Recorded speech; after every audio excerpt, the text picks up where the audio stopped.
Well, hello everyone. Happy Sunday. Hope everyone is well today. Everyone had a good weekend.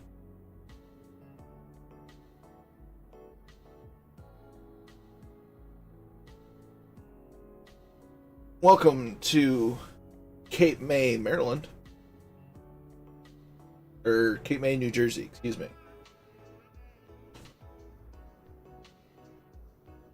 We're just north of the main train, or the basic training center for the United States Coast Guard. It's off to the south. But we're in Cape May County Airport. We're running Rex Live weather. Time is roughly 0720. So a little earlier than I had put into the... Locals call it the weeds. Good to know. Aha! That makes sense.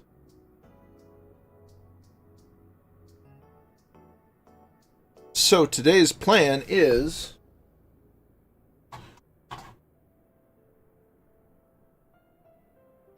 is a lesson, and I should have been better prepared, but it is what it is.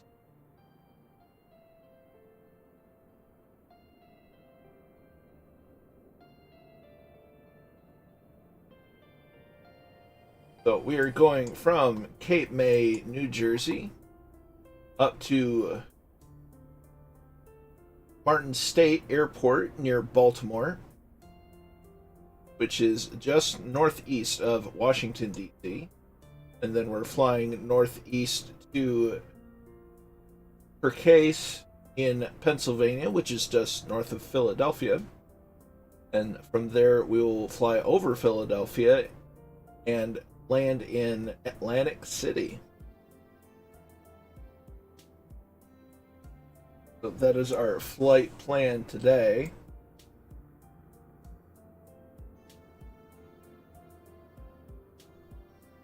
So we're flying in the Cessna 182, and we already have some friends here on the field.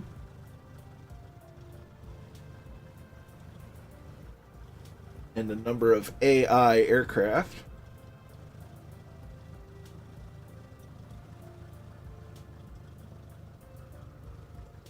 So we're gonna get inside of the cockpit and get this party started. So parking brake is set, master switches come on, beacon comes on. You wait for the screen to turn on to get a tell the alarms that we've had enough of their shenanigans. Let things whir to life. Turn our mag switches on and say clear prop.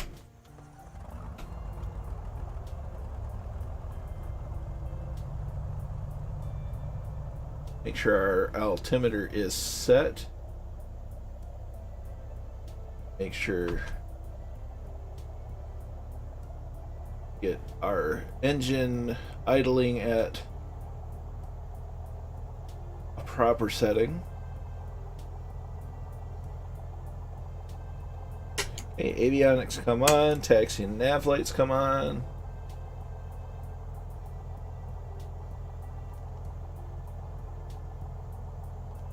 Turn the inset off. I'm going to turn on synthetic vision. Wind, that's set up.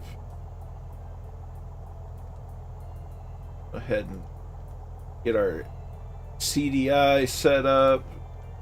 Put our transponder to altitude mode. We're going to go ahead and preset our autopilot. So for the first leg, we're going to set it to 2,500 feet at 500 feet per minute. Set it on nav mode. John E is here. Welcome. I do have some people to say hello to. Allison Johnson's here. Welcome, welcome. Glad you're here. Tortuga is also here. Welcome. A Wild Murph appears. Good evening to you as well.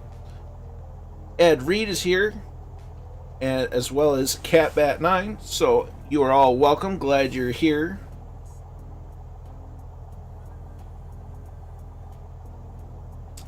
I mean, that's fair. I fly simply, so I don't need to touch a whole lot of buttons. So, as we allow the temperatures and such to warm up, make sure that we're doing okay that way. We've got fuel. Papa Joe B is in the house. Welcome, friend. Glad you're here.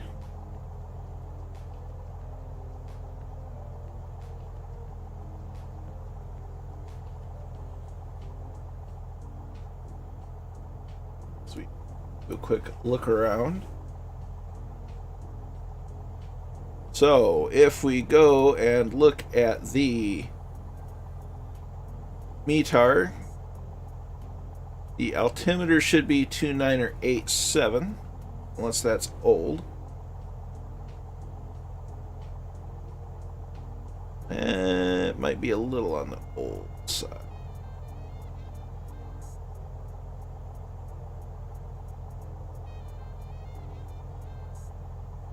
Oh, 2987 appears to be the latest. So we're going to go ahead and make our way to runway 28 for our departure.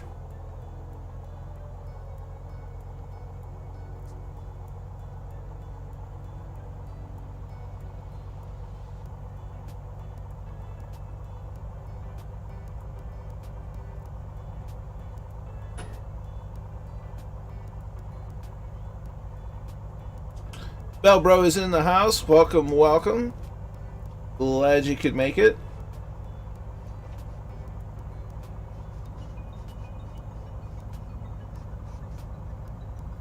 Go ahead and get a little bit better visibility here.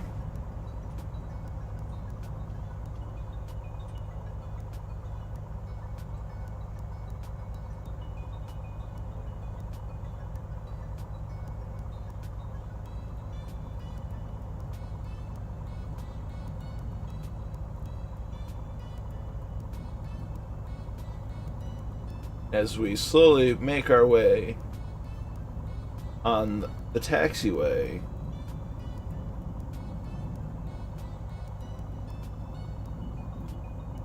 hope everybody's had a good weekend so far. We've been doing some fun testing with Join FS and whatnot over the last couple of days.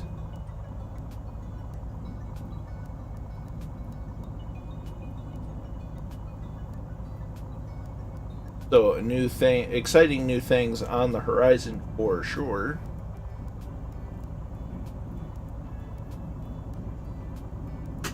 Go ahead and turn our strobes on as we cross an active runway. And not speed too much.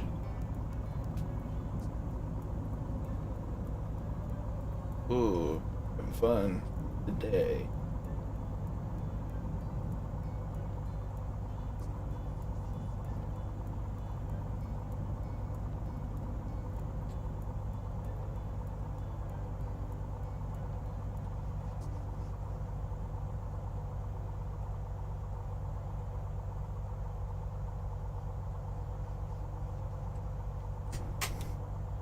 Taxi lights come off, landing lights come on. I'm going to check something real fast in me settings.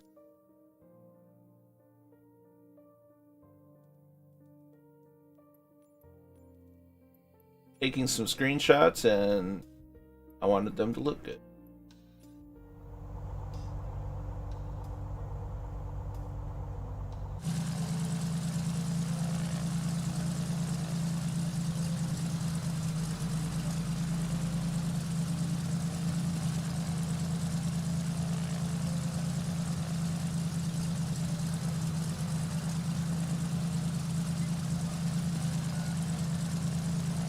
as we allow for everyone to get rolling.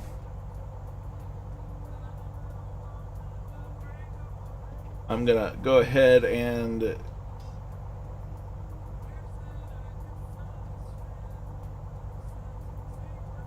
head for our departure. We'll circle the airfield as everybody gets airborne.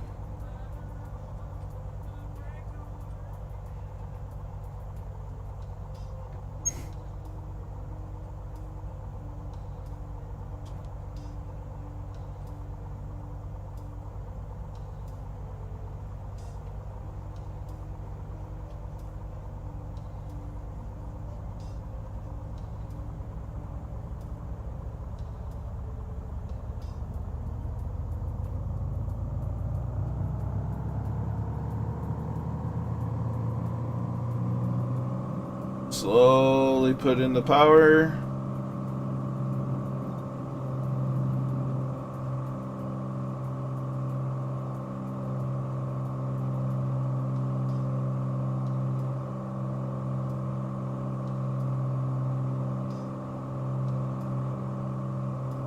Try to maintain runway heading as best as possible for the moment. Didn't need any flaps on that takeoff.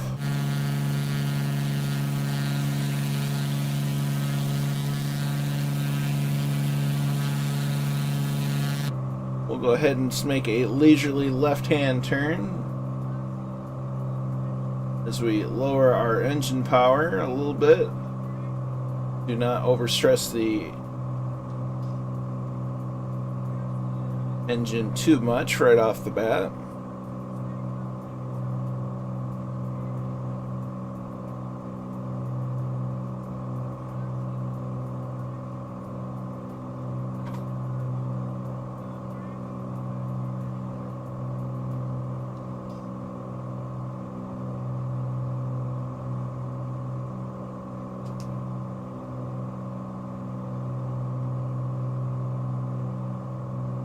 As we look to start looking into the sunrise over the Atlantic Ocean.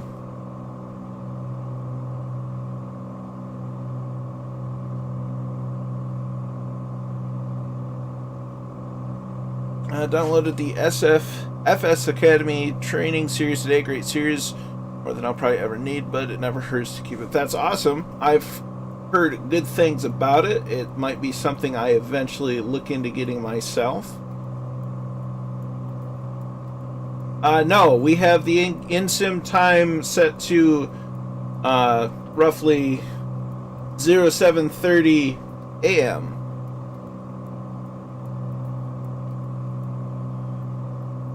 If I were running real time, it would be the sunset, yes.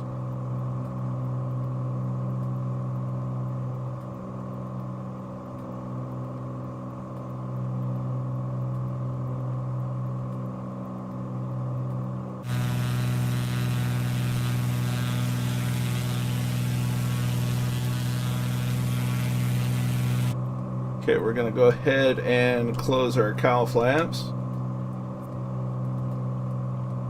I'm going to lower the engine power for cruise.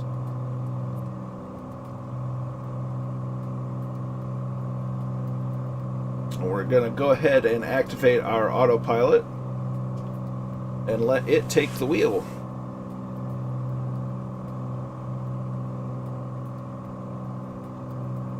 So we'll first be flying over the Delaware Bay, fly over the state of Delaware and into Maryland, and then we'll approach the Chesapeake Bay as we head towards Baltimore.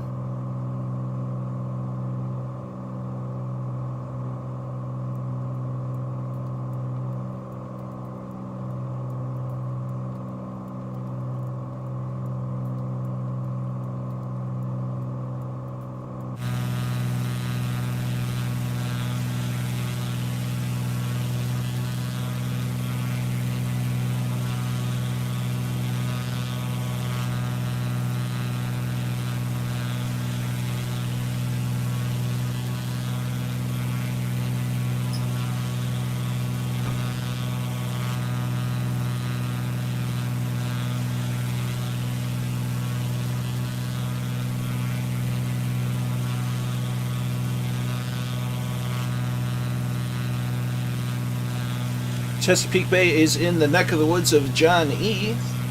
That's awesome.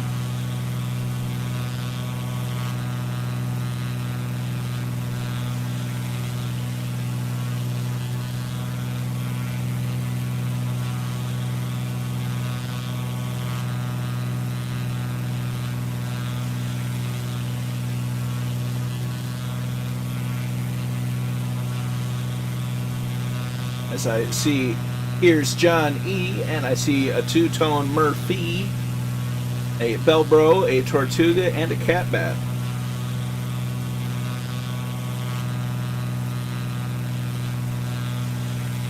And a USA PR1.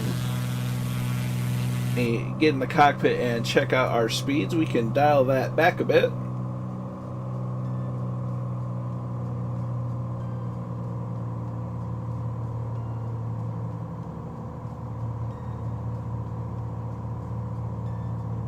Let everyone catch up.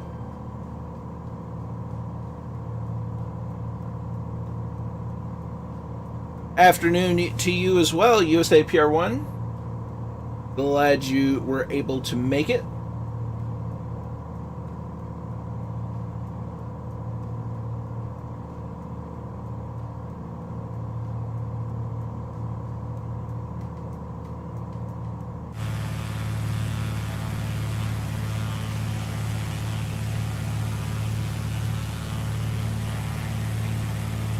Seems we have lost a Murph. It's those pesky buttons, I tell you.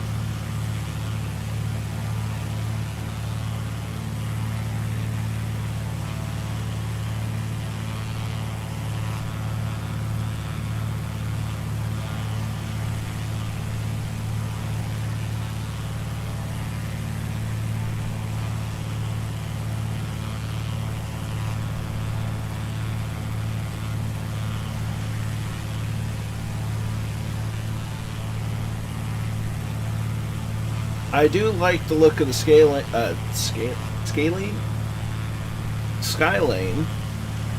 It's no 172 or 175, but it does have a nice look to it for sure. As Tortuga is catching up.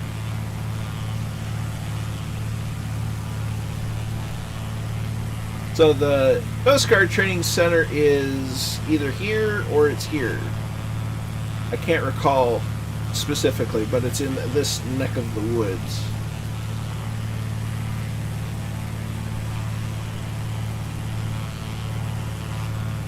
Aha! Well, we got to get the science in somehow, isn't that right, Murph?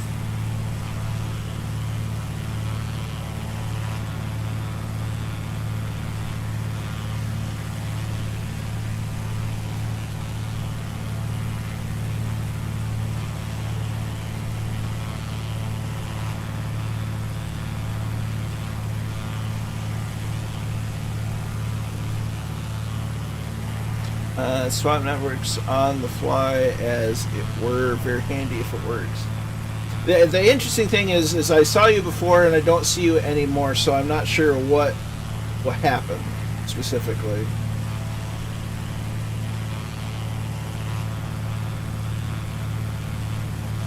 But as you said, it's for science.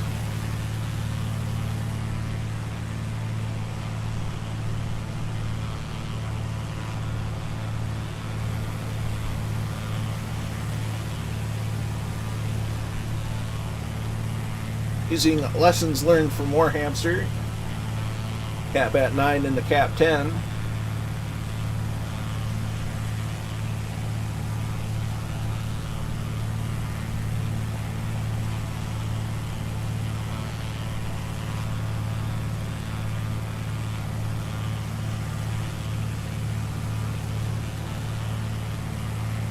That's entirely plausible, John. It's just weird that I saw it before and I don't now, so it's all for science. So we'll see how it all works out in the end. Yep, we're seeing the caps on the water. It's a bit blustery out here. I think, what does it say? According to the GPS, according to the G1000, it's 313 degrees at 37 knots, so we have one heck of a headwind right now as we look at the water from the aircraft itself.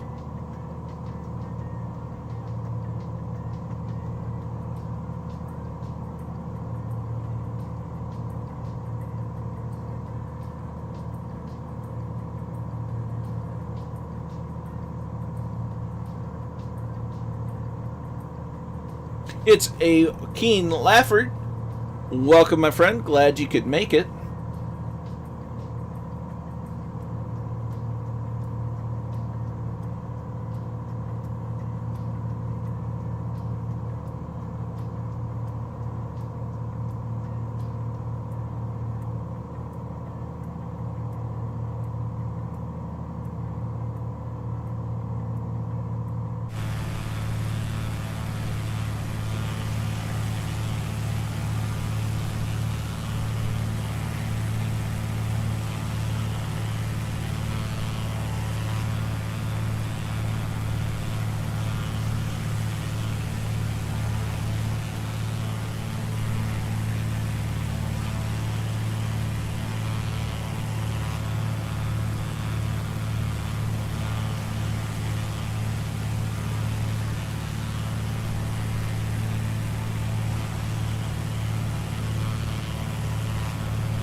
$162 days until the Eurovision. Most excellent, my friend.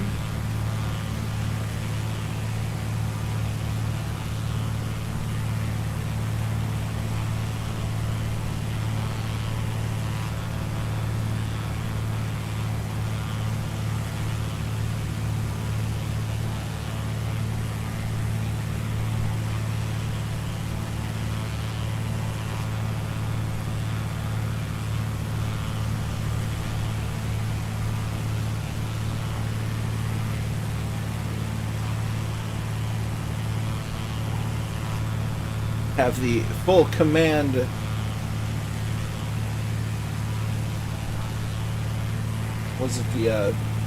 I have 4 screens going. It's like I have the complete command center going. So many screens.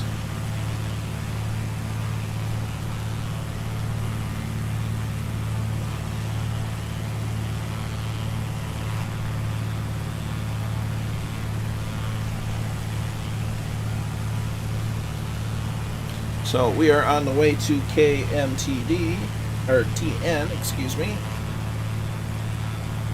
Martin State Airport, just outside Baltimore.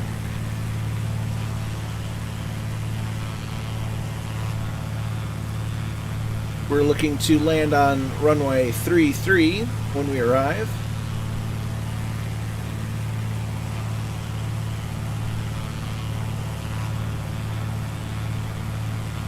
We'll be in short order. We'll be flying over Dover, Delaware, and perhaps we'll be able to see the racetrack they have there.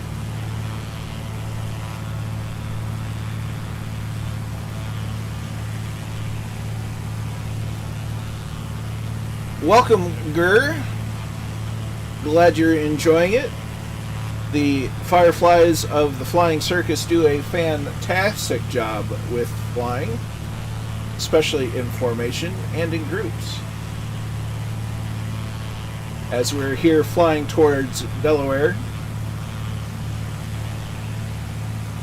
we took off from New Jersey. The Monster Mile, that's right, Ed.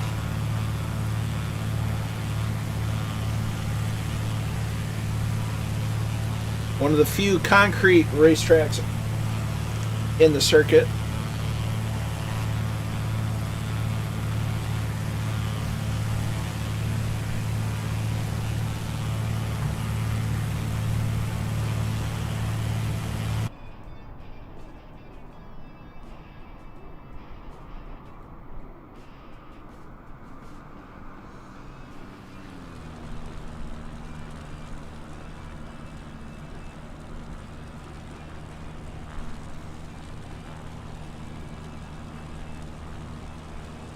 Hey, Scotland, I'm doing well. How are you doing? I see your flight around the world is getting close to being completed.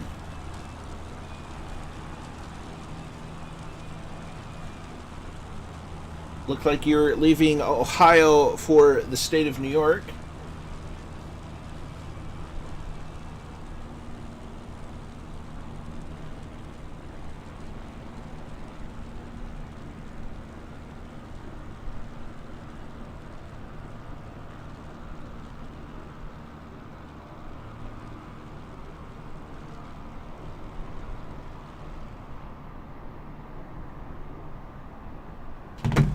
Flew another multiplayer session early today. Nothing anywhere near as interesting as this community. Thanks to the Colonel and Murphy, you do well. I appreciate that, Papa Joe B. I'm glad you enjoy it.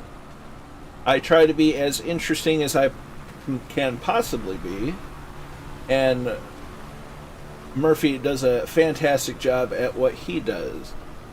And we have a wonderful community, and it's all thanks to you guys, because you're all awesome.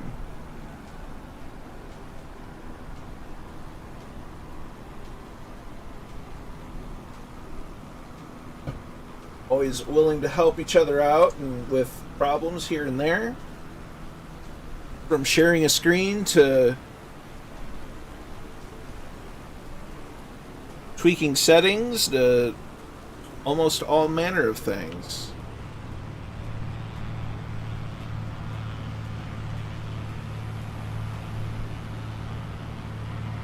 You're all fantastic people, and I'm just glad to be a part of it all.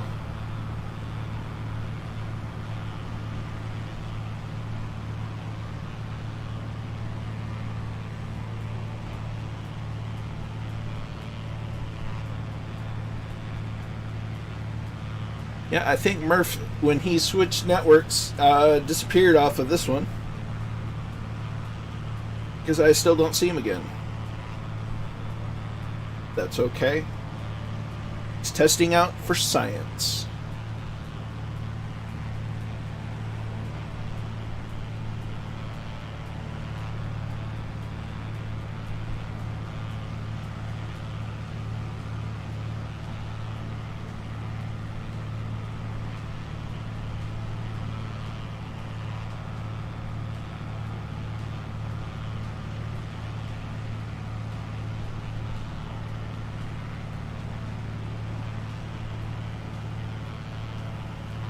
Looks like we have two Cap 10s, a 172, or excuse me, a Carbon Cub, X Cub, and a Bonanza flying along with us tonight.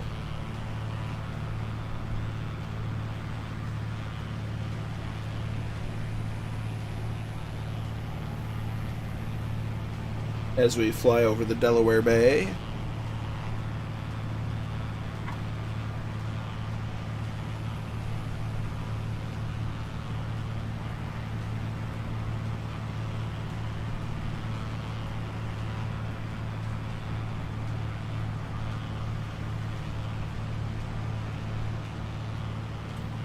Let's see. Murphy says, so on a future stream, if you or me fly with all players on and join FS. Aha! That's good to know.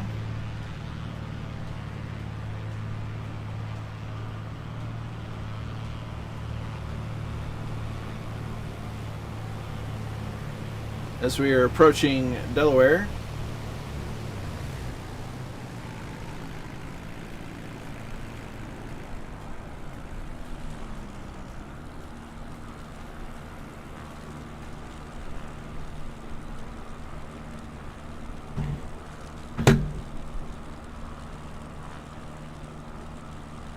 So Murph and Allison are behind, but you also don't show on my screen at all. So it's kind of a half and half.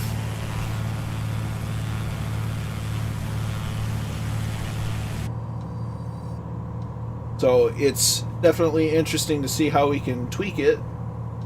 But so far it looks like it's basically a one or the other to some degree. Yet they both kind of work in tandem.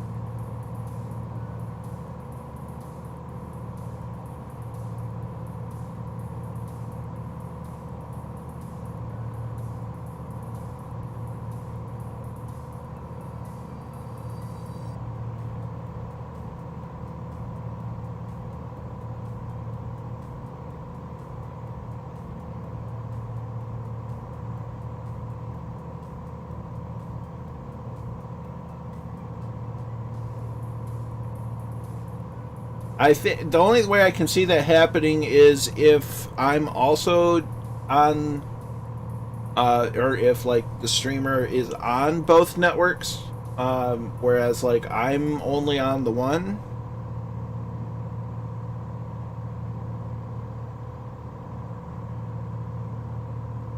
But that also starts getting into, at least the way I see it, a little bit into a complicated kind of situation. Almost defeating the purpose of Join FS in its entirety.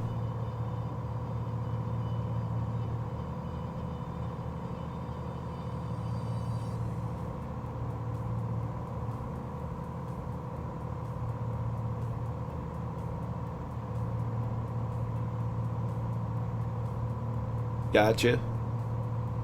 Well, we'll see how it goes.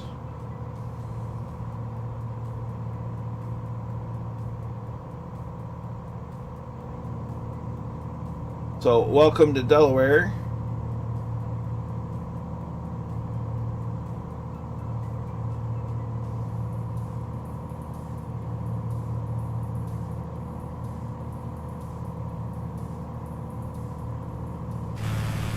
Yeah, we're gonna have to do a lot of playing around with Join FS to get everything set up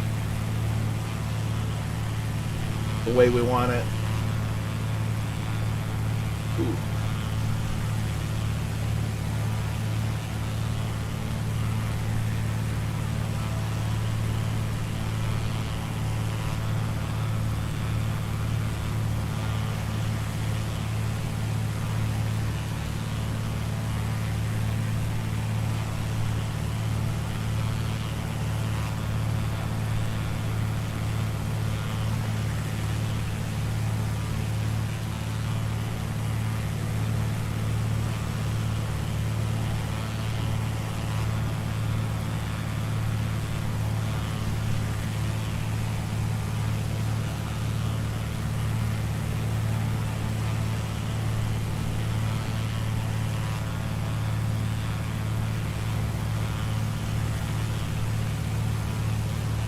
So we enter Dover, well, Delaware, anyway.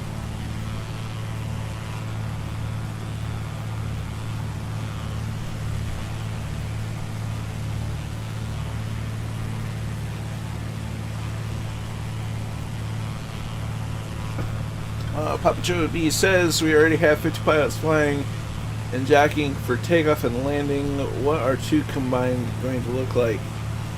Well, at least in my eyes, Join FS was kind of a distinct alternative to using the in-sim Microsoft multiplayer. It has its ups, it has its downs, but the Join FS was to have a more controlled environment. So, yeah, having two groups. I mean, at least as far as Murphy streams, I can see it being where some of us are going to be on the more controlled end of it, and you know, other people are going to be on the wide open end of it. But in my eyes, it's kind of a one or the other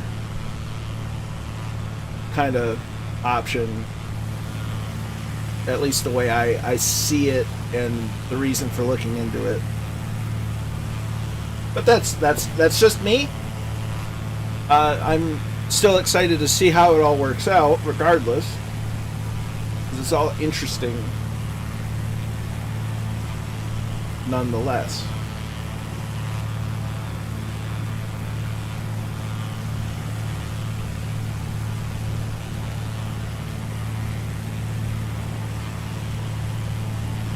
Yeah.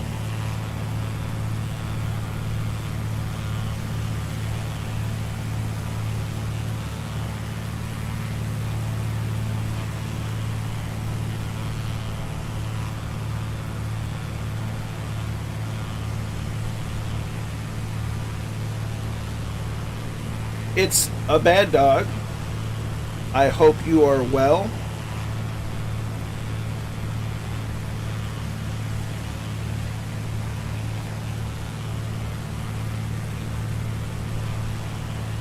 Of course, these issues on MSFS don't show themselves as high count of other players usually in the 40. Yeah.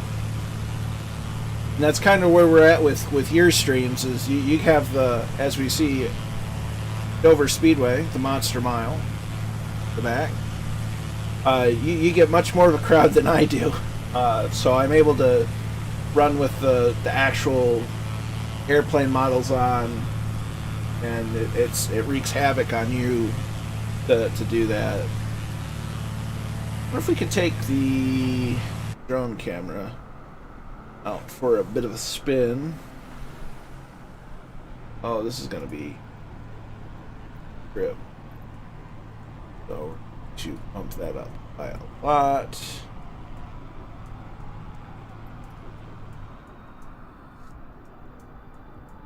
Good evening, Kendra. I hope you are well. You're very welcome along. Absolutely. I agree 100%, Murph.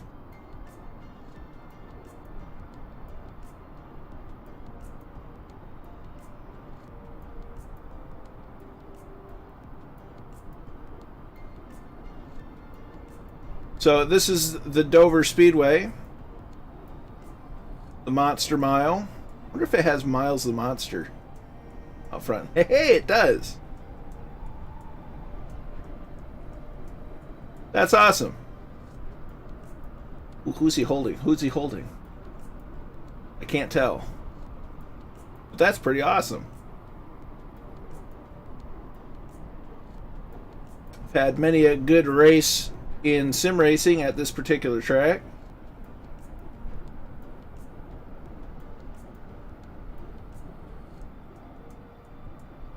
The football field.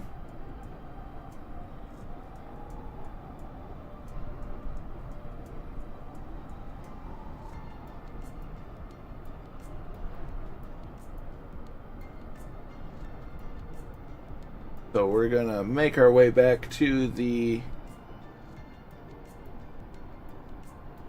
Oh dear. I've really done it now, haven't I?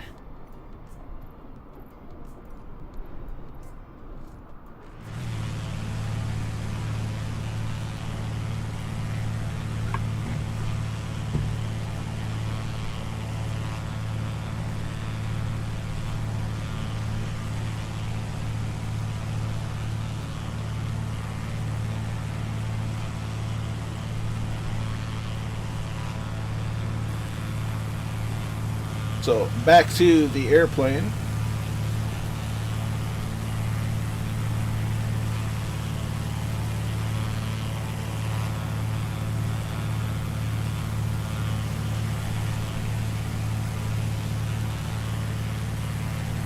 So that was pretty cool to see the Speedway and get a close look at it.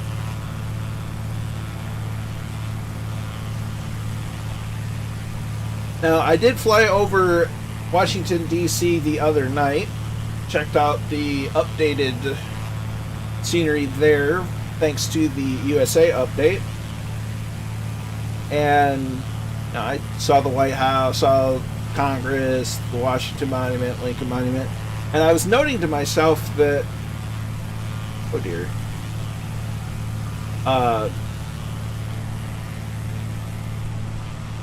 Washington, D.C. doesn't have any photogrammetry. And I thought to myself, well, I can see why it wouldn't, but at the same time I can see why it would. It would because it's a major city. I can see why it wouldn't simply because of the simple state of national security. So it was a little interesting nugget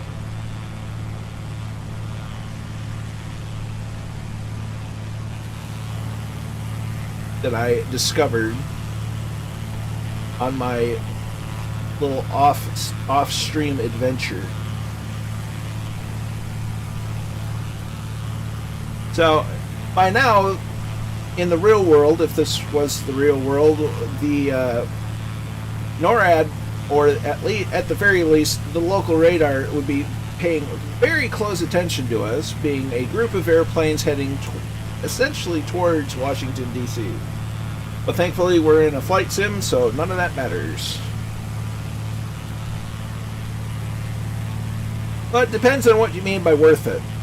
I like it. It's faster than the 172. I mean, from the sense of when you compare a real 172 and a real 182, the performance differences are, you know, if you want something a bit faster, but still handles real nice. The current iteration with the clickable, with the crashed desktops, I like it. I found it worth it for me initially.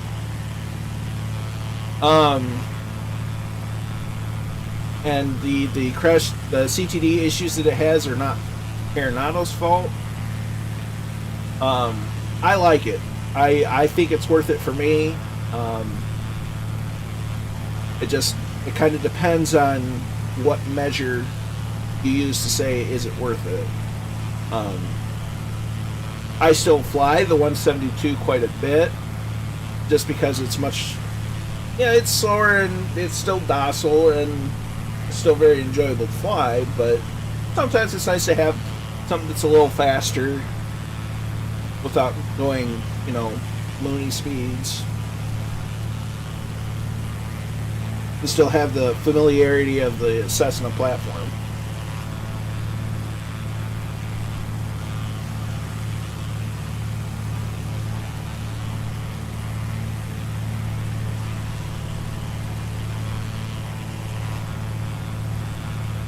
But I think without really paying attention to the CTD issues that it's having right now, which aren't Aeronauto's fault,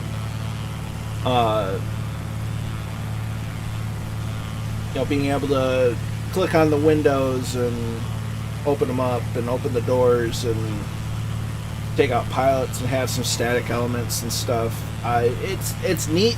It's kind of falls into novelty territory, but I kind of like it. I'm weird. But I don't have any regrets getting it by any stretch.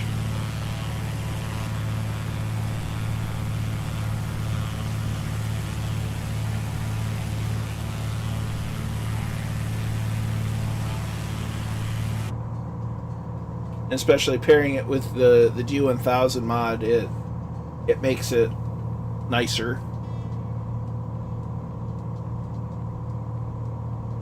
So I think we can probably kick up the performance just a bit.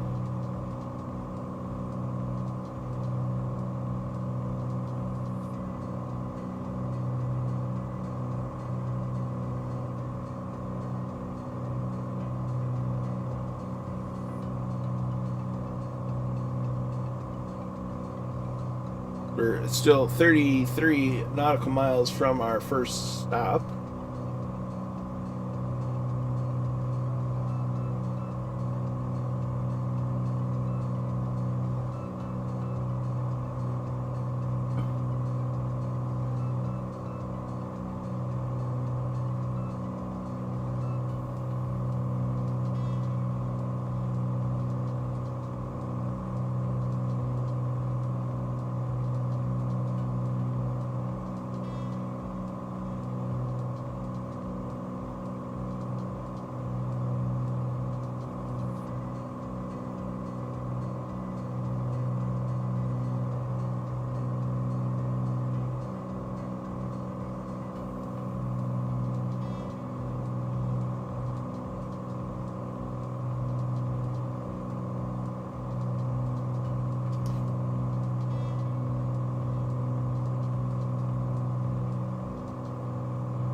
The barometer should be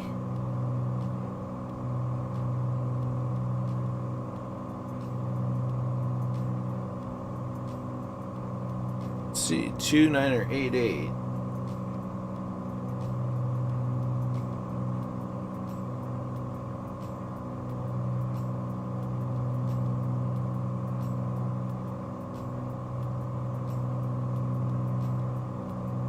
Murphy says, I do like the 182, that extra bit of speed and a little bit more immersion. Can't wait for the patch as it's been gathering dust for a little while now. You know how I like pressing buttons. Yeah.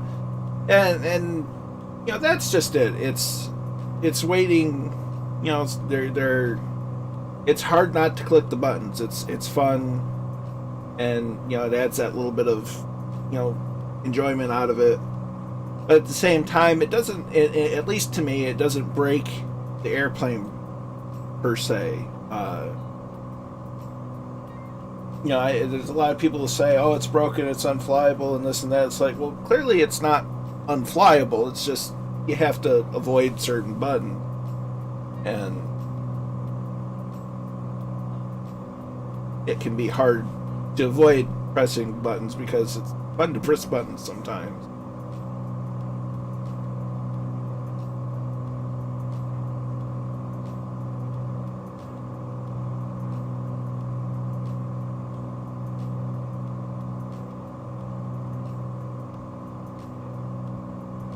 Now, this lake seemed a lot shorter on the chart when planning it out.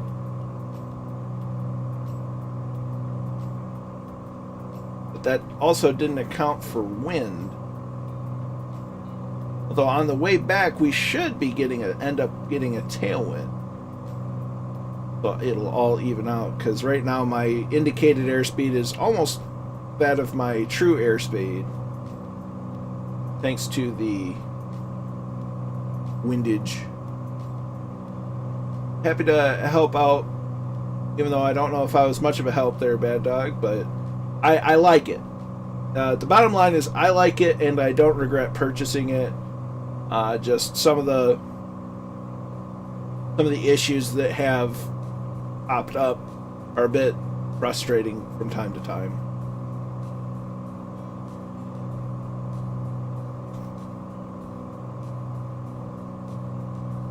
Yeah, it's hard because sometimes, like, you're flying into the sun, you want a little bit of, you know, visor action, and then you go to click on it, and well, there goes the neighborhood. Or like, oh, you know, I want to open the window. Oh, there goes the neighborhood. So it's just about managing the desire to press buttons.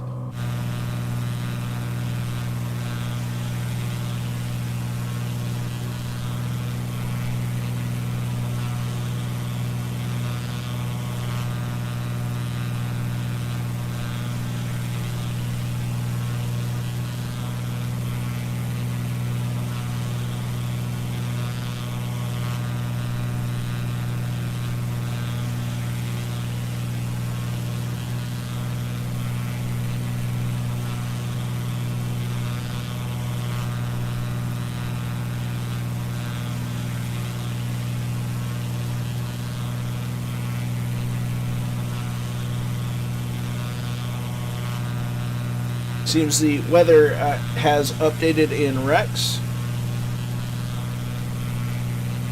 METAR for K3NN. Well, let's just do KMTN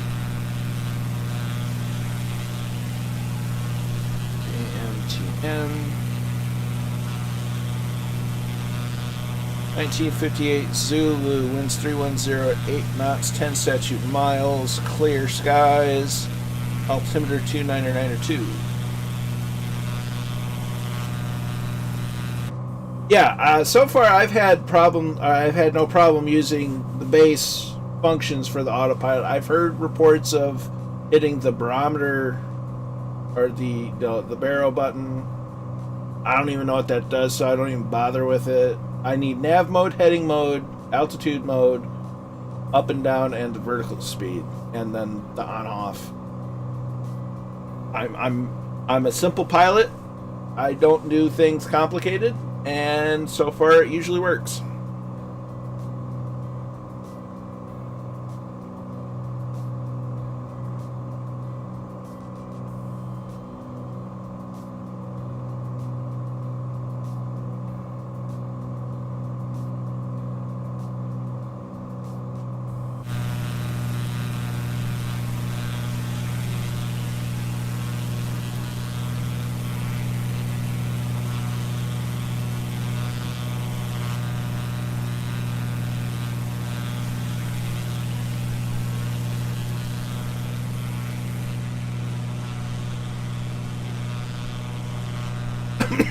Pardon me. You know, Delaware is a much bigger state than it looks like on the old chart. Got me almost feeling a little silly. Almost.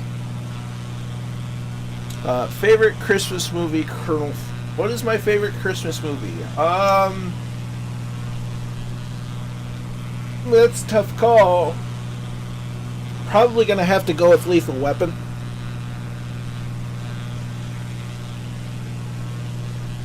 Can't remember if it's 1 or 2. I want to say it's 1.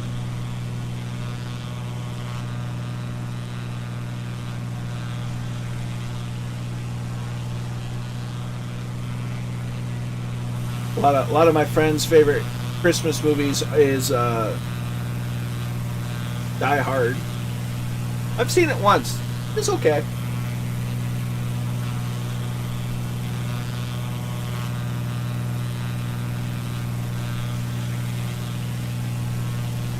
In a traditional sense, favorite traditional Christmas movie would probably be The Muppet Christmas Carol. Yeah, Die Hard, I don't get the hype. I mean, it wasn't a bad movie. It was just, meh. It was okay.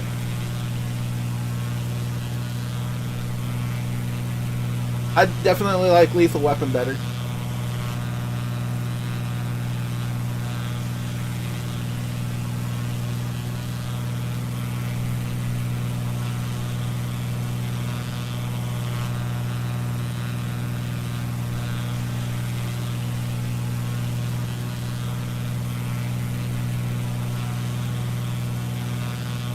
I shall not shame those that like Die Hard. It's a perfectly acceptable Christmas film. There's nothing wrong with that.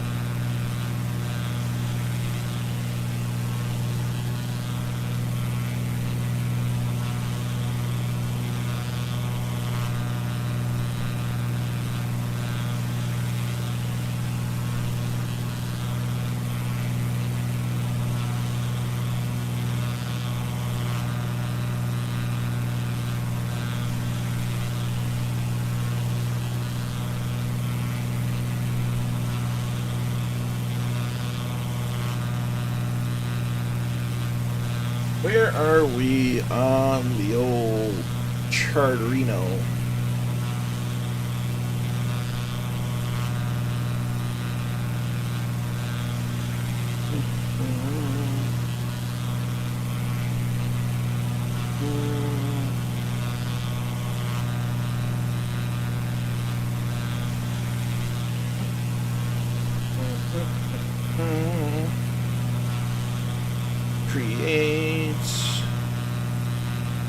What's the weather like over in the U.S.? Was very wind, cold, and miserable here in Ireland. Well, it depends on where in the United States you are.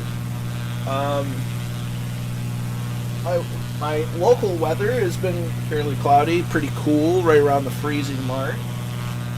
I think it's been a little breezy, but not terrible. I know the New England, Maine area was going through a nor'easter, anywhere from Boston to Maine. So it was really stormy up there. Here, there's a bit of a breeze in the Delaware region. So it's really hard to say because, you know, U.S. is much larger than Ireland. So it really just depends on where you are. Yeah, in Michigan it's been cold but dry. Tradition in Germany to watch Dinner for One on the 31st of December. It runs on nearly any channel. 15 minutes and good. I'll have to look that up, see if it's on YouTube or something. Sounds interesting. Usually, kind of broke tradition this year with my mom's side of the family. We usually watch The Muppet Christmas Carol on after Thanksgiving, or we'll do it on Christmas Eve.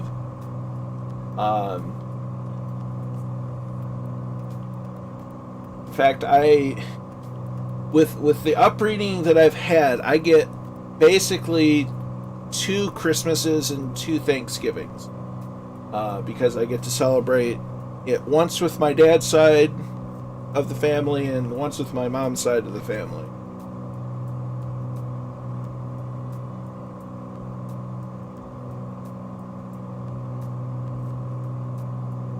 It's a bit of an interesting dynamic, if you will.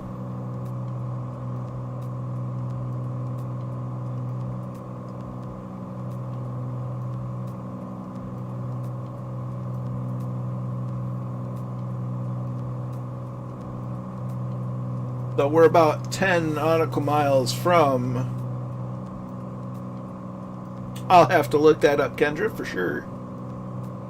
It looks like Bellbro has boosted off ahead of us.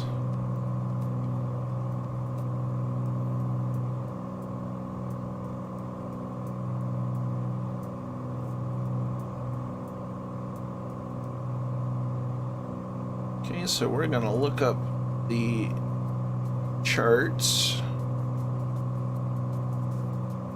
We're going to expect runway 33 for landing.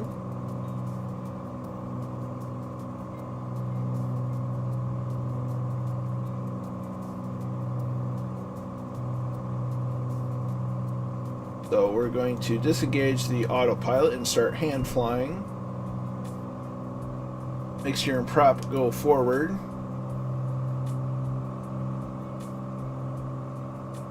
So that appears to be the belt where Bellbro has beat us to the airport. If I can words today.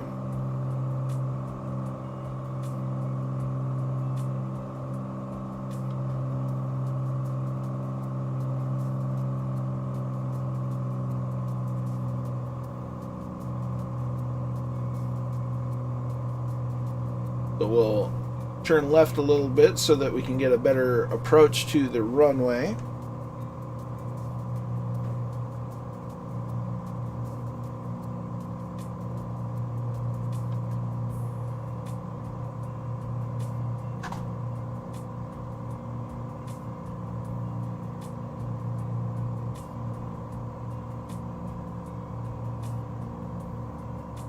We keep an eye on where Bellbro is.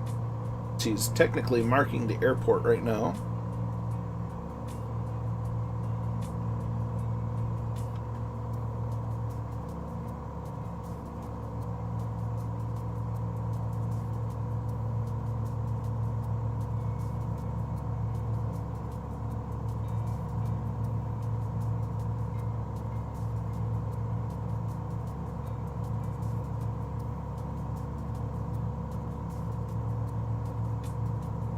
As we're in the white arc, we'll put 1 notch of flaps in.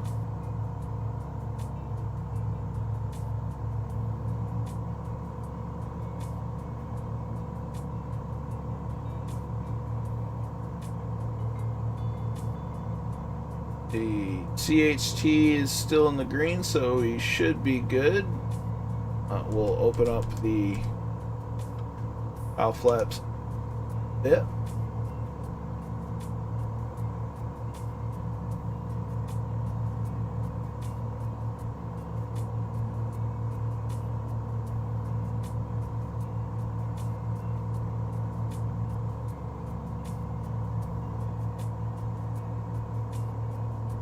Runway is in sight.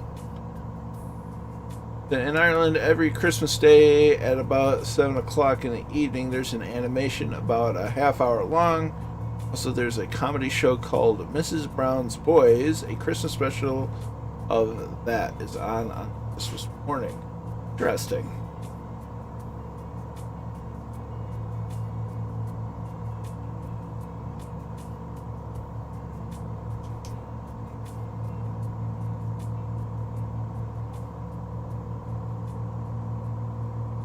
So welcome to the outskirts of Baltimore as we approach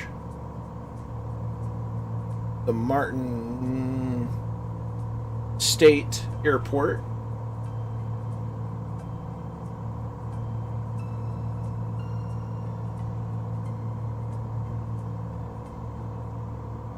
Double check that our altimeter is set correctly.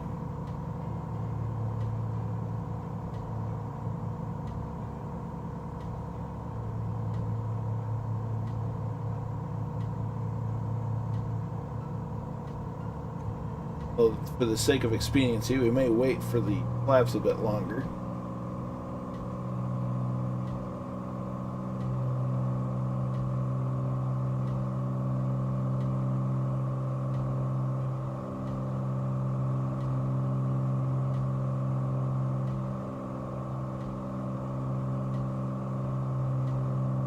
We got the flashers on.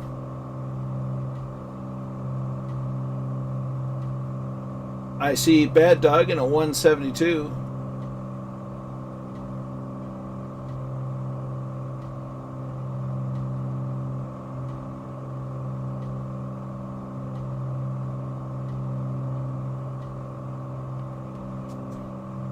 So I will make sure to get down first. Or get down, get positioned so as to record some landings.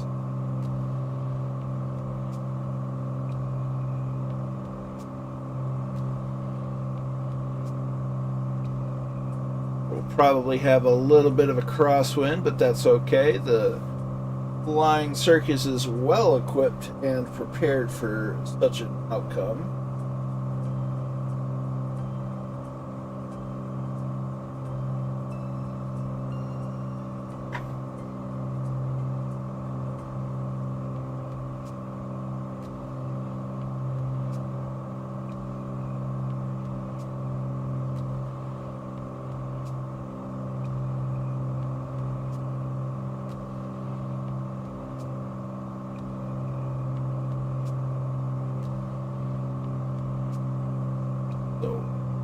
Start pulling back on the throttle, getting lined up as best as we can.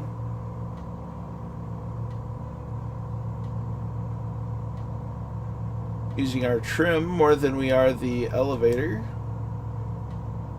to control speed.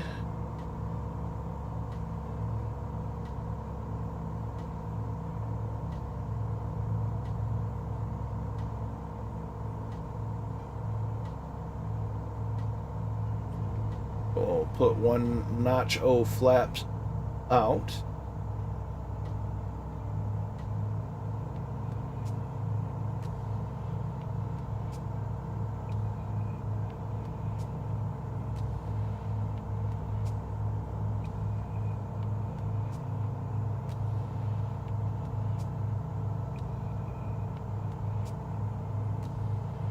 Let's see. Kendra says, some comments might be really out of context. YouTube plays a minute delay. The movie's fun and runner not to. Aha! That's good advice.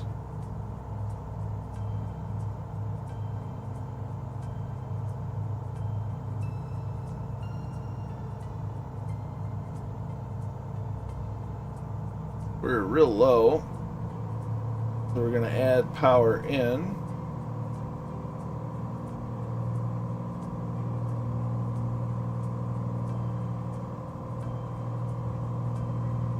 Same time, pull out the rest of the flaps.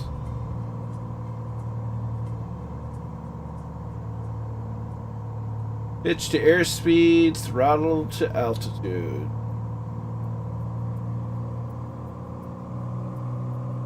Hey to you as well, Charlie Egan. Glad you could make it. A little bit of bumps over the trees.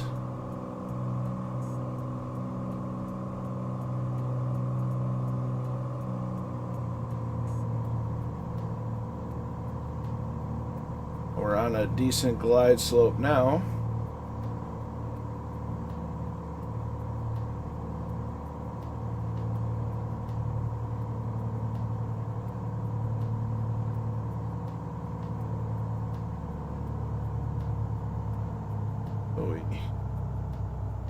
roll out. We start our flare.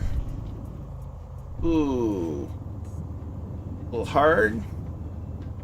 29 feet per minute. That's, I would call that an agreeable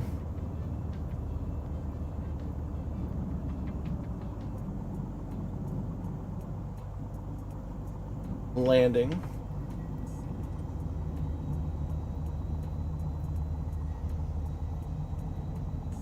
The flaps come up. We're pulling off to the side.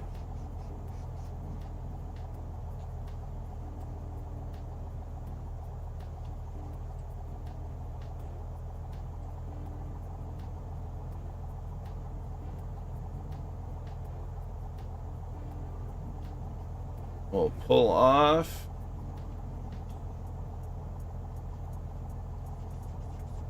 To the side here. And then we'll get in position.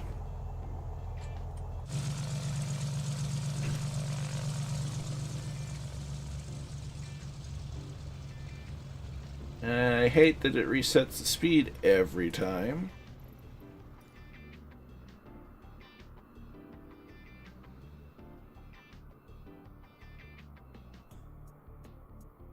We have USA PR1 coming in. We have the whole group coming in. We get positioned.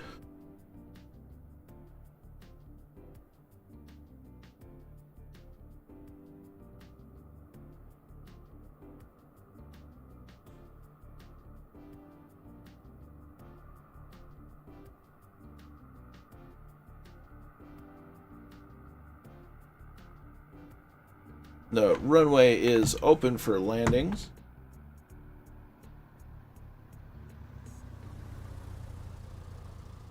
First Cap 10 of Here's John.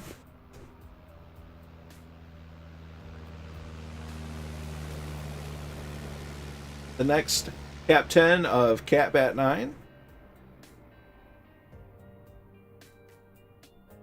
I am flying the Coronado Cessna 182. We have a couple of 172s in the formation, a couple of Cap 10s, at least one Bonanza. But I am flying the Coronado 182.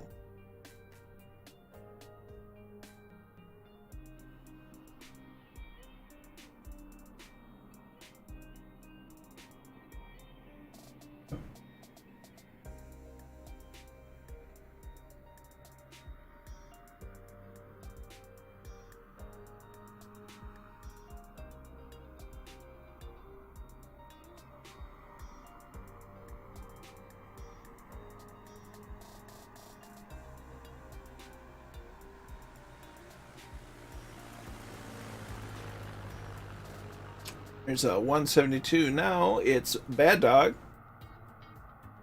Welcome to Baltimore.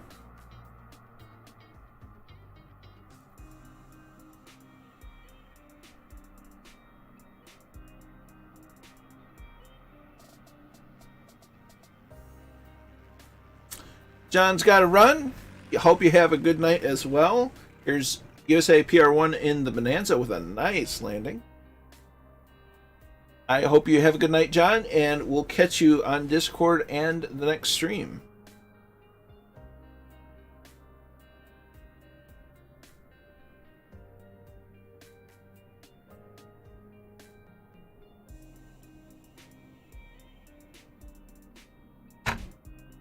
Not sure if we are any more we have inbound. We have Tortuga inbound in the X-Cub. Uh-oh.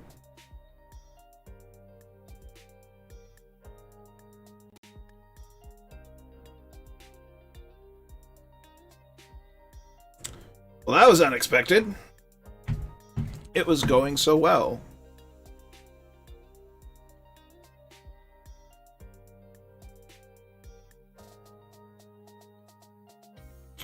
Well, well, well.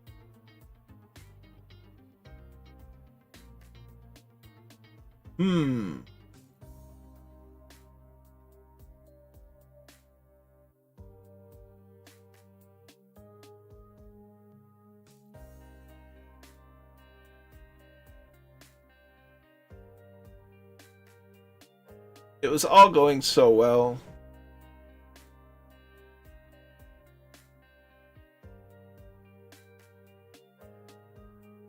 I didn't. I was away from the airplane even.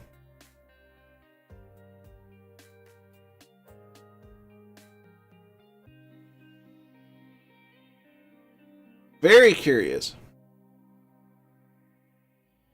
So, as we wait for the switch to the into the 182.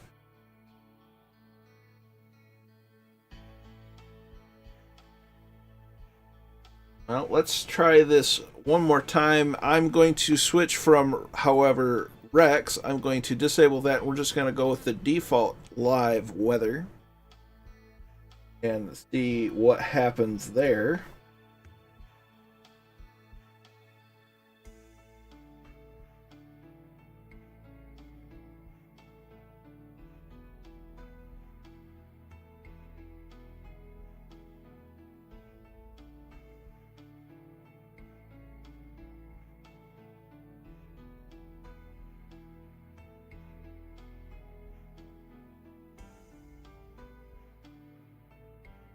It was all going so well.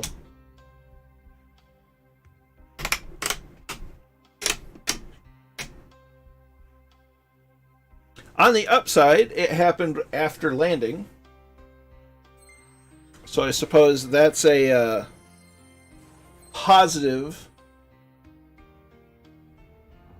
silver lining, as it were. But interesting nonetheless.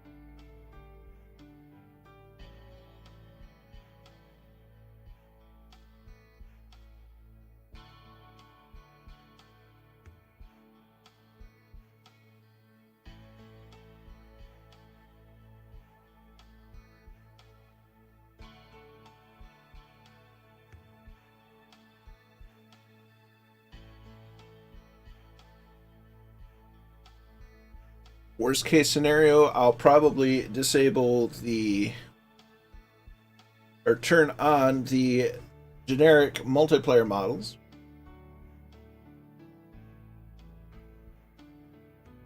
But we'll have to see how it goes during the next leg, not using Rex. I like Rex and I want to use it more often. It's just they have some issues, but I have a feeling that it's related to Microsoft Asobo continuing to move the goalpost with each and every update. So it's hard. It can get hard for the third-party devs to essentially keep up with the updates, because they don't get to preview the updates before they come out. So it comes out and then their stuff doesn't work and they have to do more work and then wait for Microsoft to do their thing, and it's just kind of a bit of an uphill battle.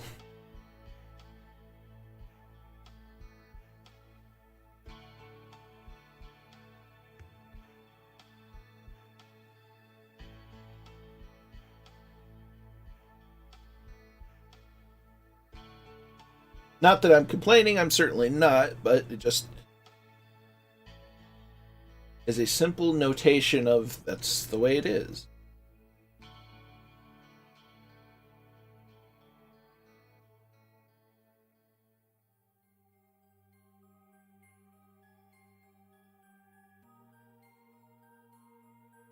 We wait for the blue line to make it to the finish.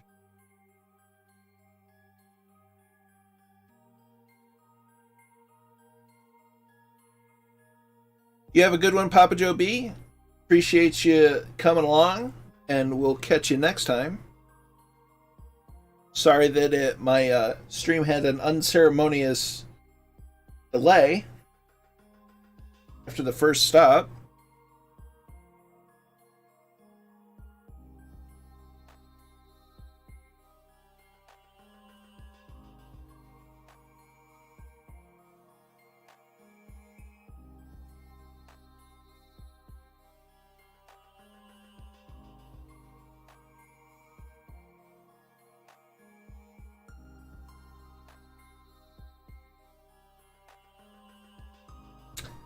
Good evening, Rogers RC. Hope you're well.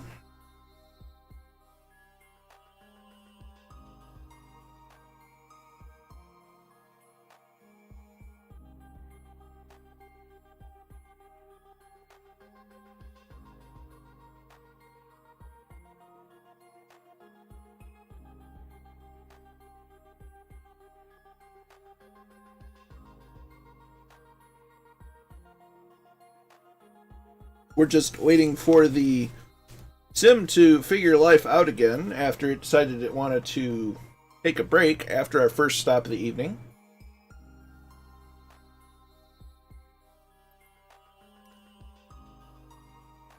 So we're going to go ahead and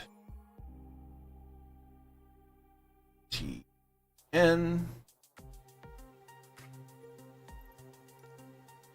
zoomed it.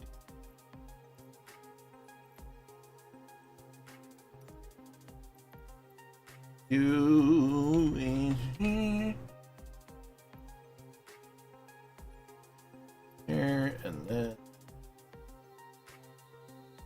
the add flight condition, live weather,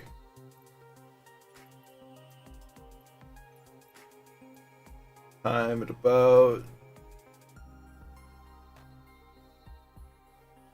8:30.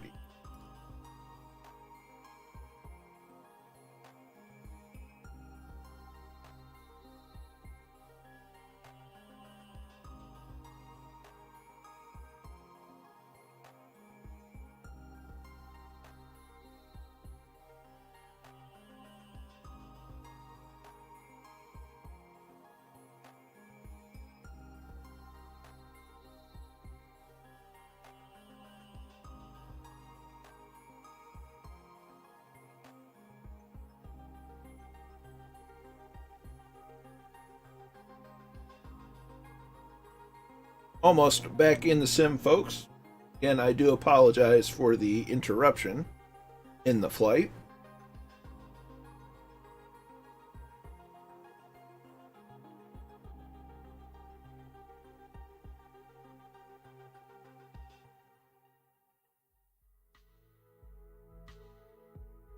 Unplanned.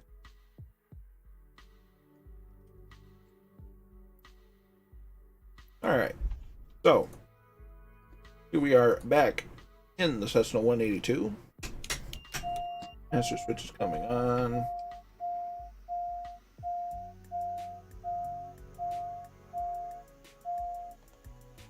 Silence the old.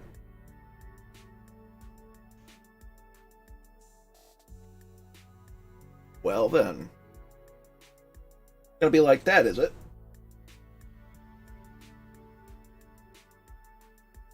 We're fighting it now.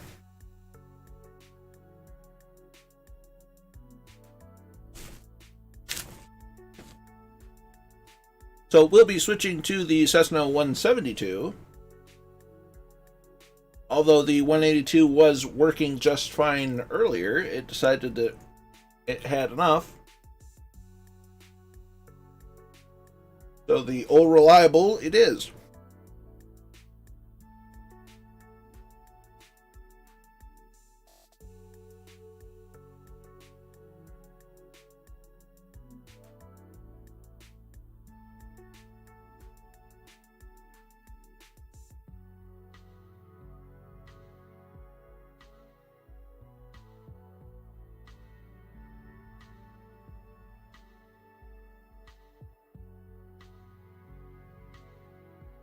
Yeah, it's for the most part it's cooperated with me. It's just today it wants to be a problem, I guess. It's fine, we can work around it.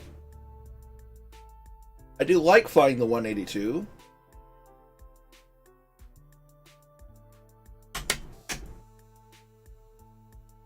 And it worked for the first leg of the trip. That's why I'm a wee bit confused.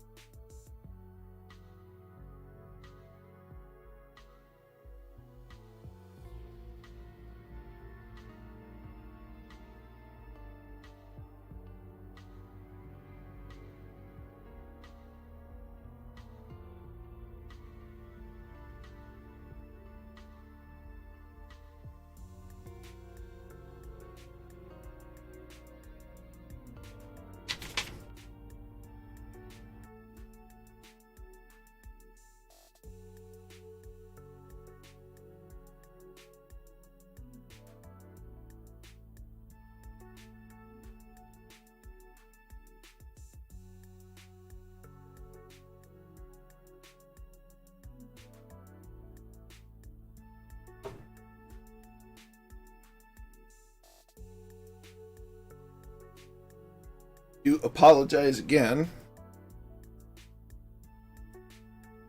but software will do software things.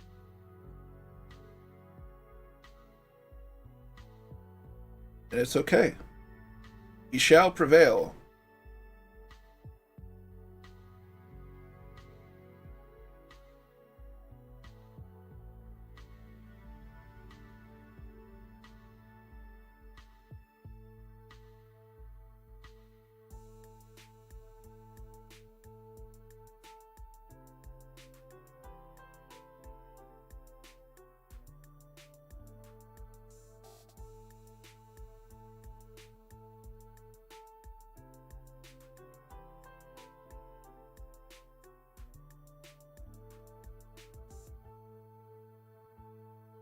So I do appreciate your patience whilst I have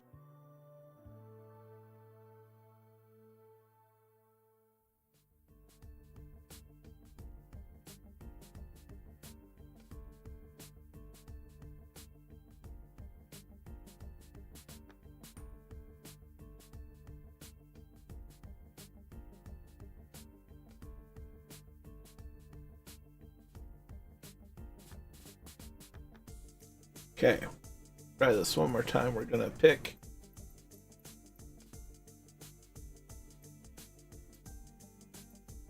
something. Evening, Peter. Glad you could make it. You caught me at a awkward time in between a CTD after we landed at KMTN.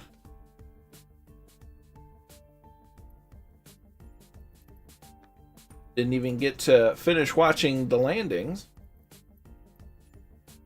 East USA, we'll start there.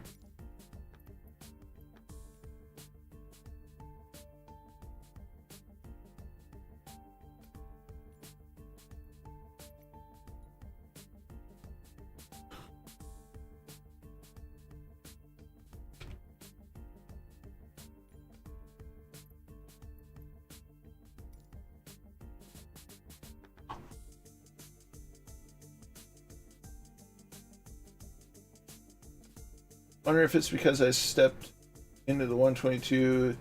That's possible.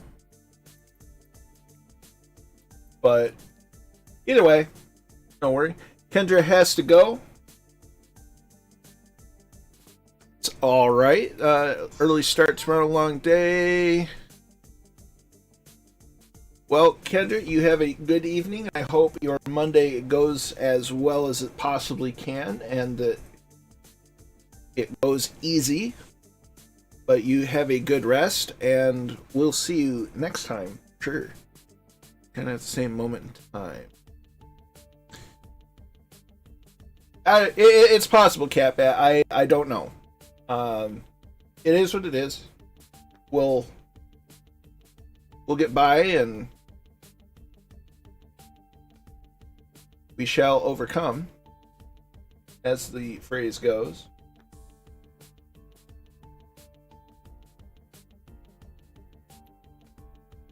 So here we are in the old reliable.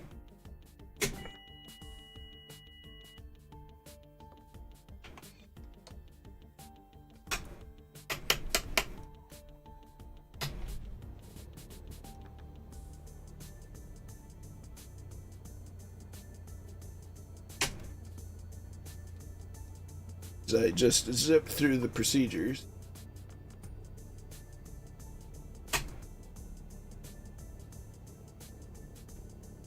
Alright, so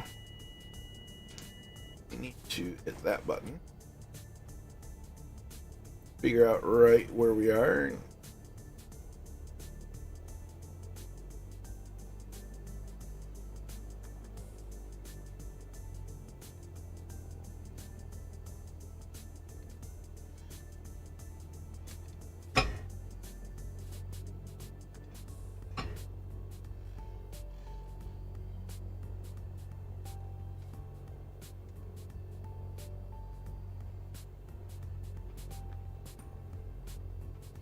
So I'll meet everyone at runway 33 if anyone's still around.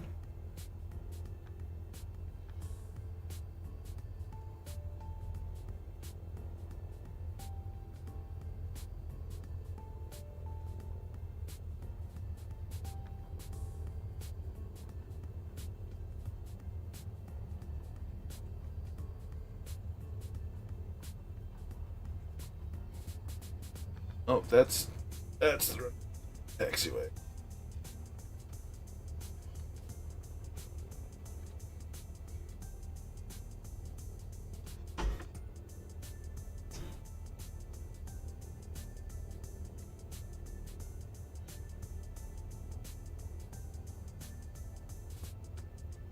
So it appears that I can't see anyone, so we're gonna do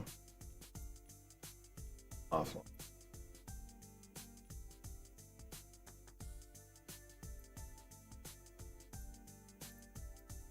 Back. Let that stew for a moment.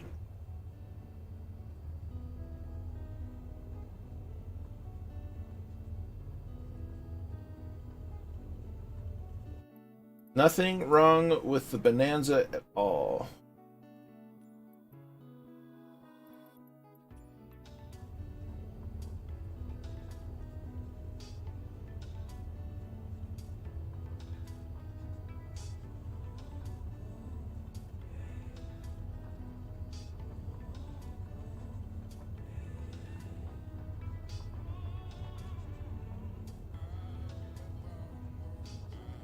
Still not seeing it, so we'll do this.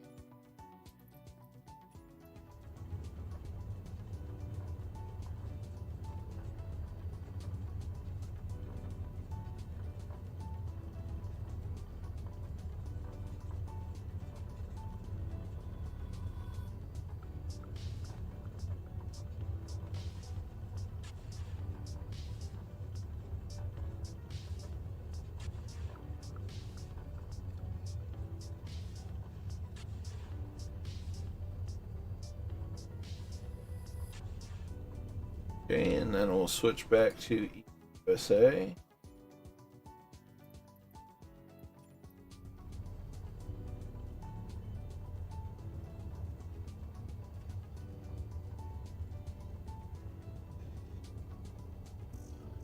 We're just gonna go ahead and get in the air and circle the airport, let life figure itself out.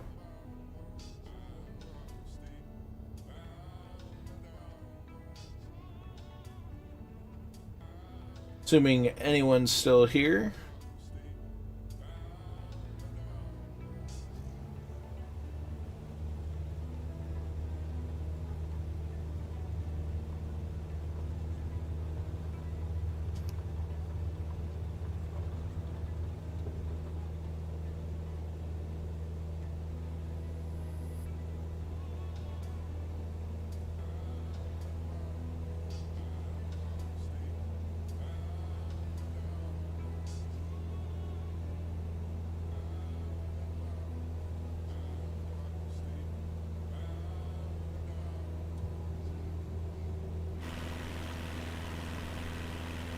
I should be on the East USA,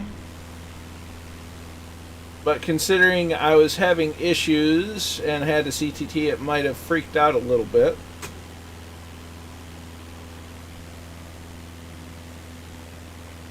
Okay, so let's try this. Data off, fly and save. Fly and save.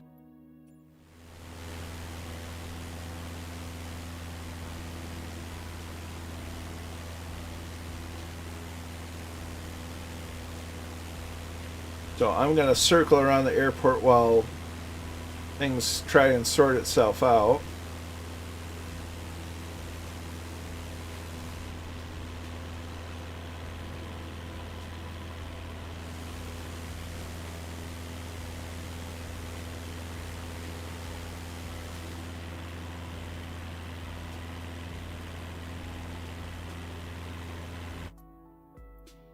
Oh, technical issues. Aren't they exciting? Isn't that? Apply that. There.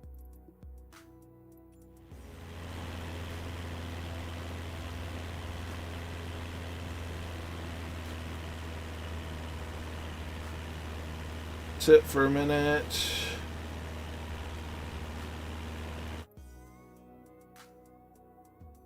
Can change it back. Fine. There.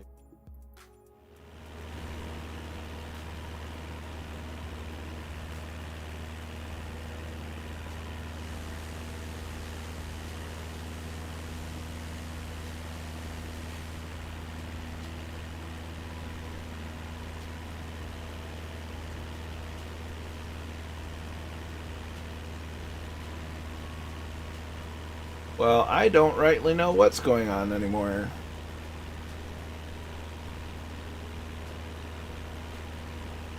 I'm going to switch servers in a drastic fashion. There.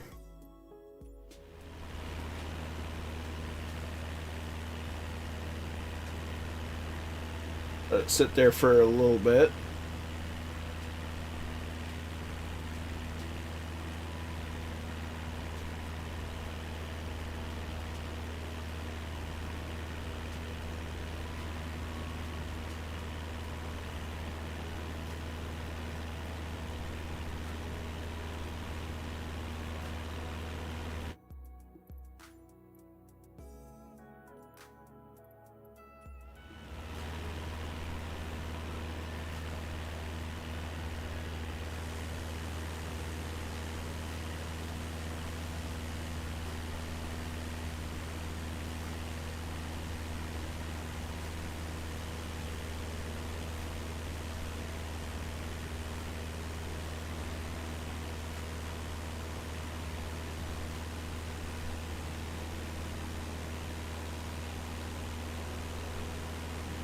I don't rightly know what's going on.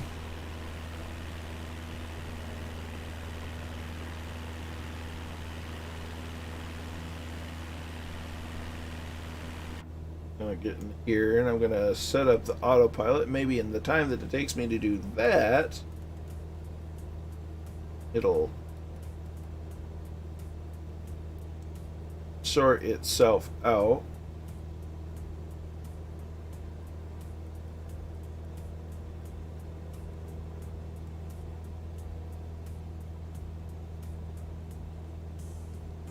So we'll do the Murphy 90-degree headings for the moment.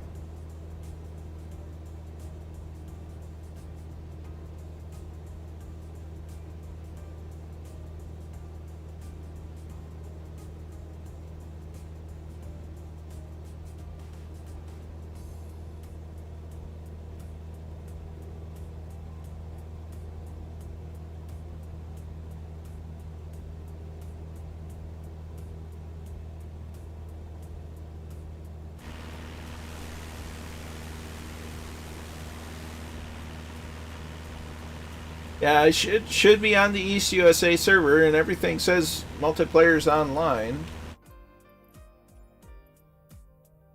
Online, that's on. Multiplayer is on. 3.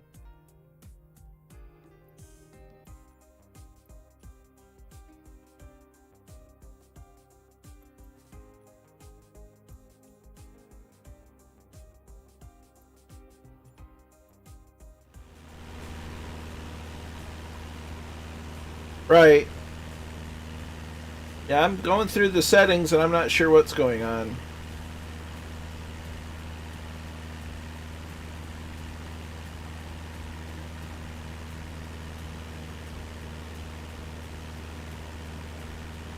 So I think for the sake of it, if everybody wants to take off and proceed on course for the next airport, perhaps on the way it might figure itself out. The only course of action I can really think of right at the moment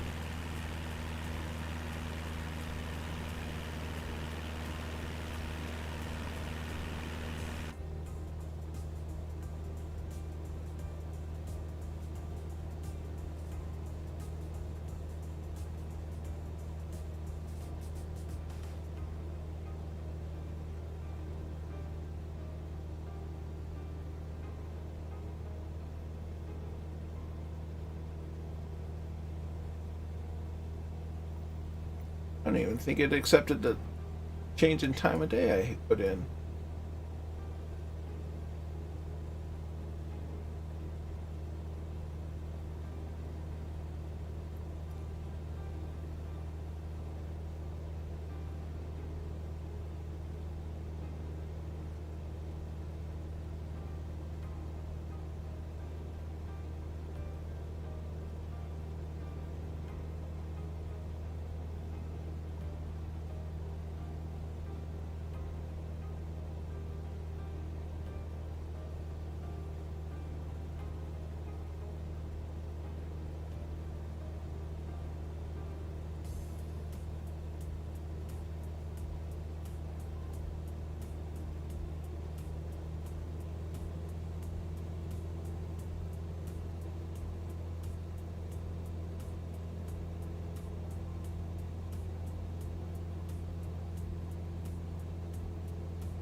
But yeah, if take off, proceed on course, and let's hope that on the way something figures itself out and.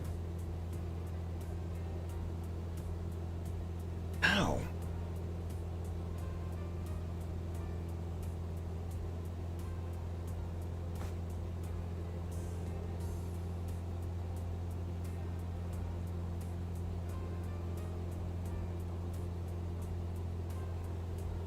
Odd. So Join FS is looking really good right about now. Wait.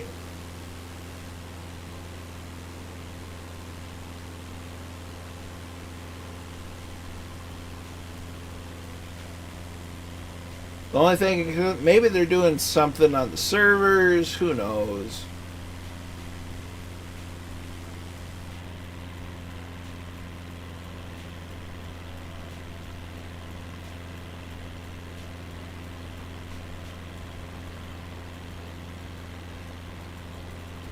You know, the only other thing I can think of is I get out. Let's go back to the main. Let's see if something kind of screwballed itself. Yeah, y'all keep on course, and while I figure out what I've done wrong.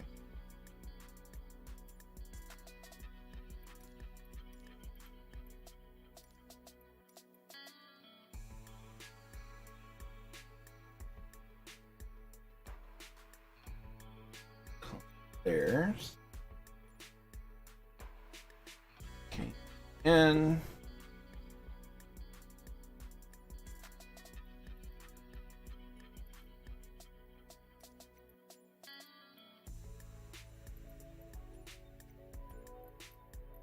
player.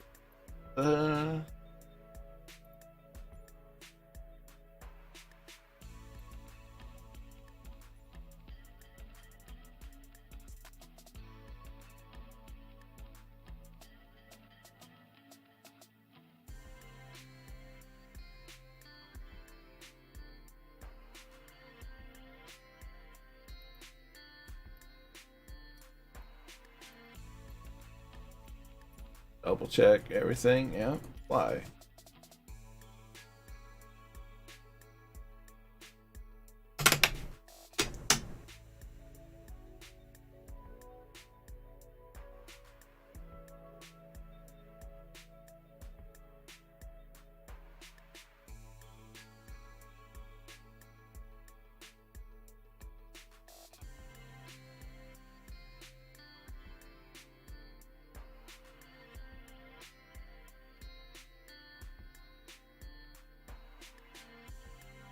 We'll get this sorted at some point.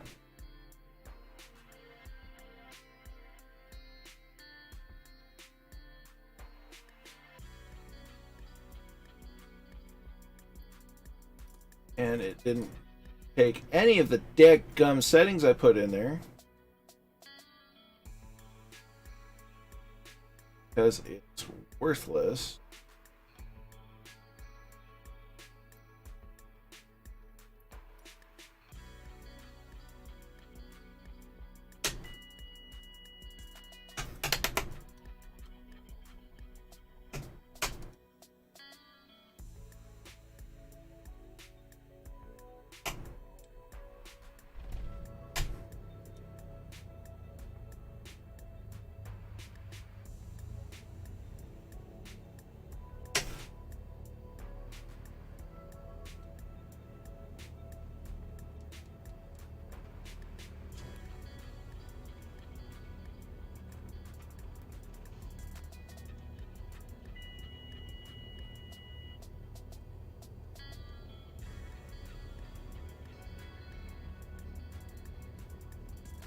At this point, I'm just interested in getting up in the air.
We'll see what happens. We'll see what happens en route.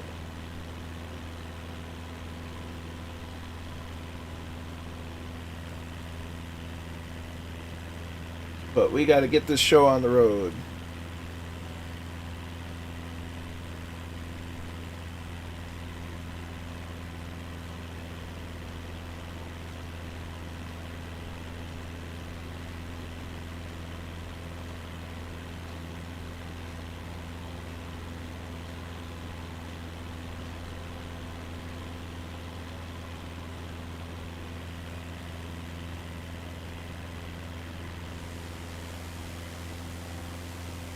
Who knew one little stop would throw a whole wrench in the works?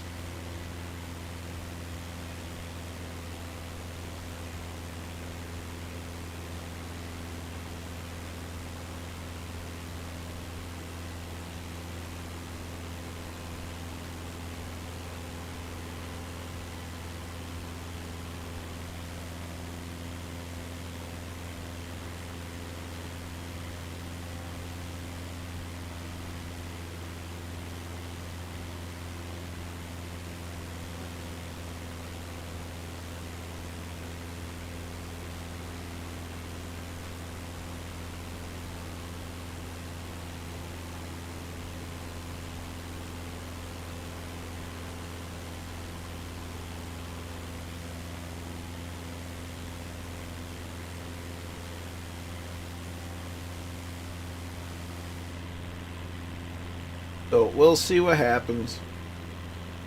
I feel awful, but it's conspiring against me, and there's not a whole lot that I can rightly do right at the minute.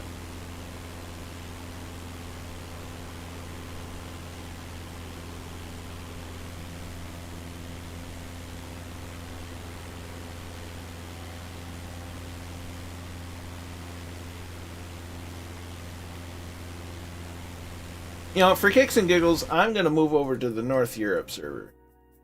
Because, why not?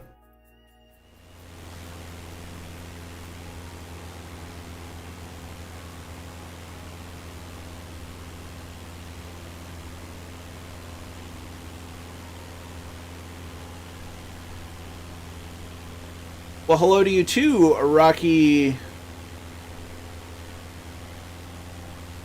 Well, welcome, Rocky. Hope you're having a good weekend and ready for the week ahead.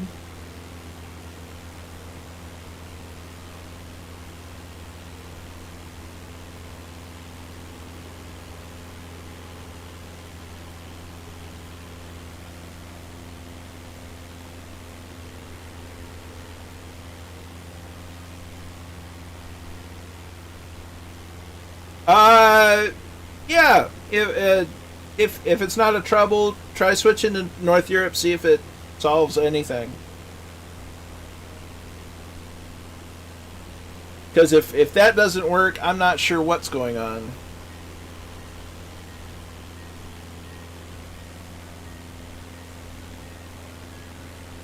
I know, but I feel bad as the presenter.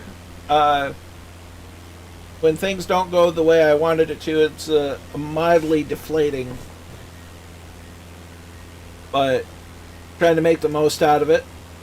Worst case scenario, everybody gets a fantastic tour of places I've never been to.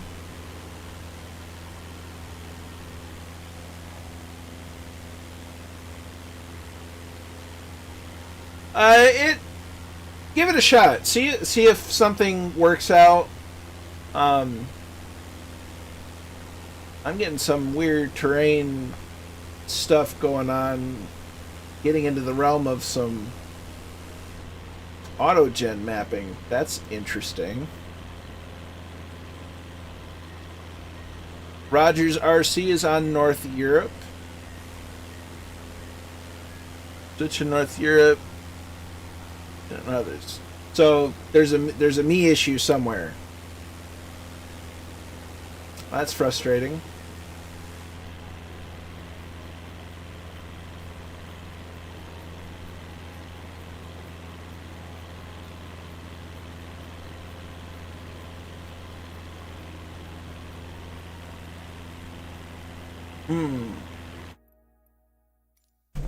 Interesting.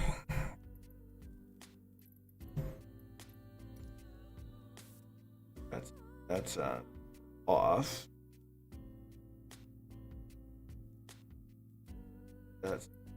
Let's for the sake of it, let's try that. Yeah, that's the thing that's getting me, Allison, is it's like I'm flying offline, but I'm not. And I know this has happened to Murphy a time or two.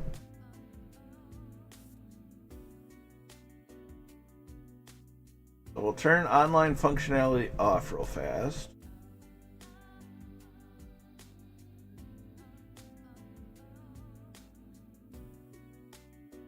See what happens. If nothing else, this stream is serving to provide a bit of troubleshooting for anybody that's had this kind of issue. Hopefully, anyway. Okay.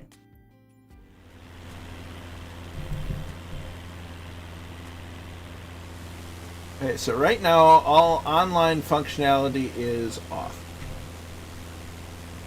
So we'll fly like this for a little bit. And I wasn't seeing anybody on the world map either, so I don't know that that would necessarily have an effect.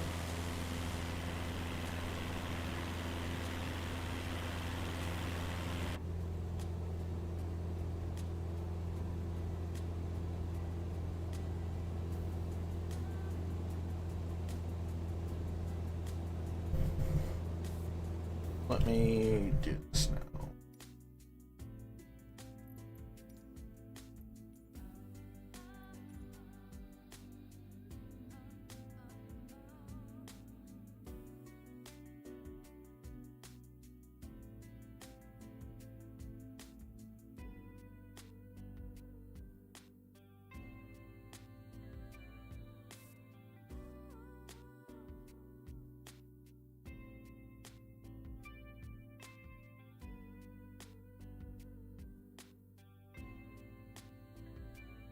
I've tried that too, Catbat.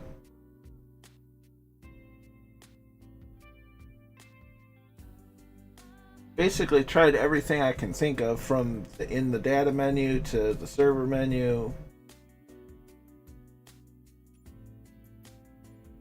Still in North Europe, still listed as online.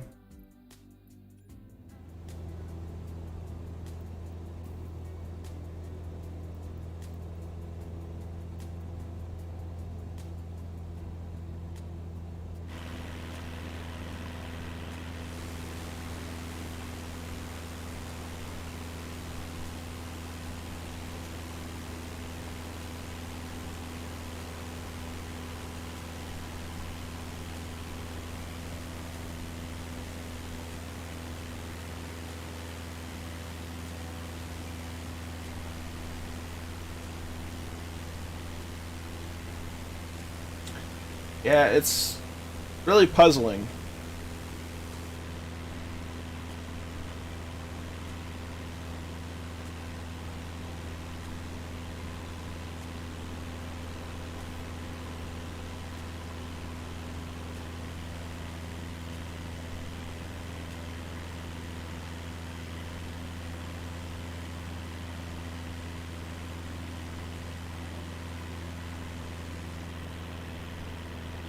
Well, I think for now we stick with the plan as everybody follow the flight plan.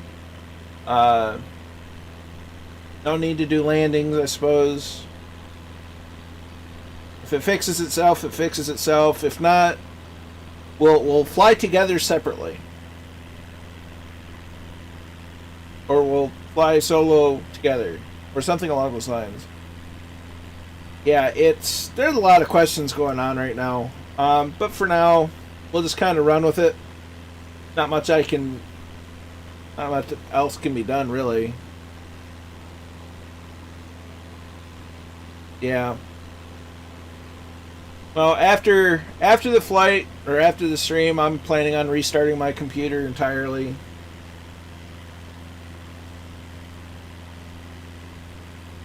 And who knows, maybe it'll fix itself then.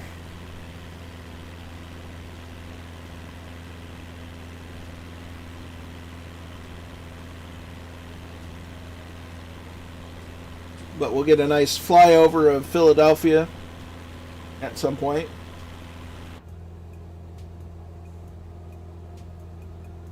We're 60 odd miles out from that now.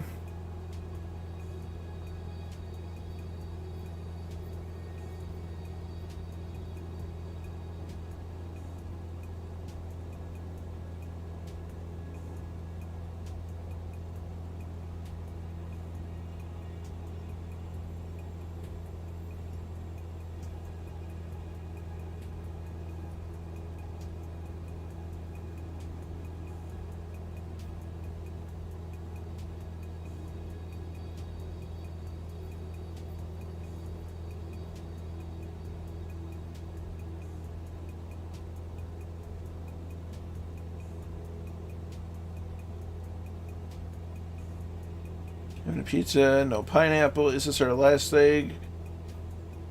We have one. We're on the second leg of 3. We're on the second leg of 3. If I do nonstop, it's about an hour more.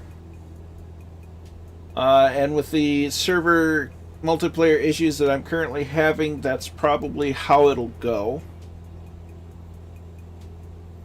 As unfortunate as that is, I have to work with the limitations I currently have.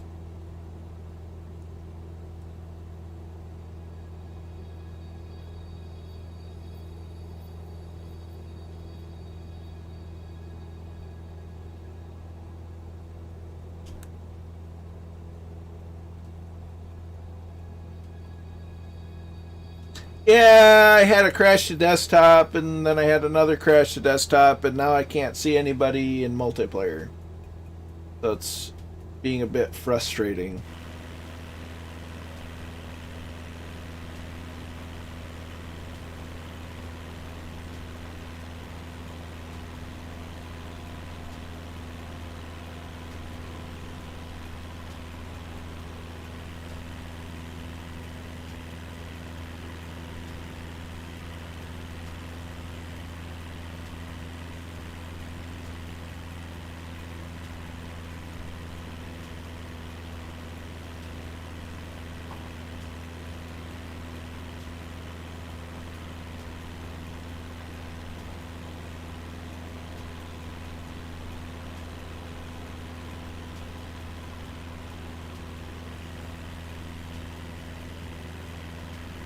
Well, I'm glad you all are sticking with it. I'm just incredibly frustrated by the whole thing because it doesn't. I can't make heads nor tails of it, and we were having a great flight, and then it all kind of went sideways. So all I can do is laugh and continue the flight as per usual. It is what it is. This too shall pass.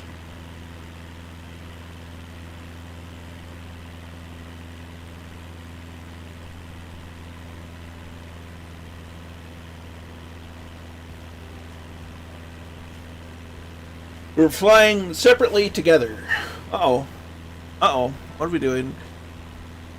Allie has sent out some subscriptions.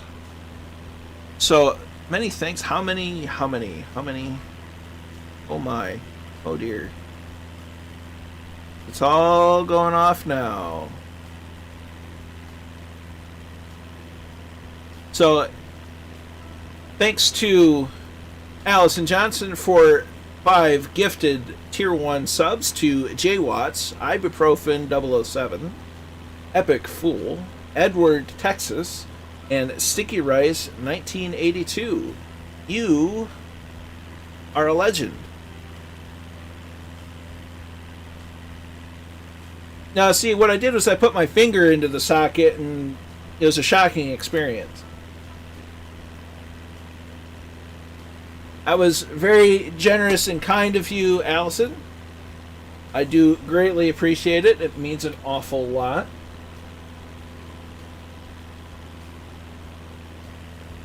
We shall continue our... We are almost getting into Pennsylvania now.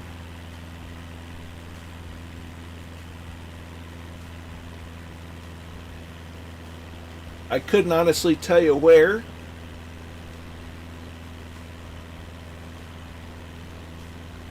At least without a map. So Philadelphia is up this way, while Philadelphia is over here. So we're probably still just barely in Maryland. Pennsylvania border's probably up here somewhere. Then from there, we'll make our turn over Philadelphia and make our way back to Atlantic City.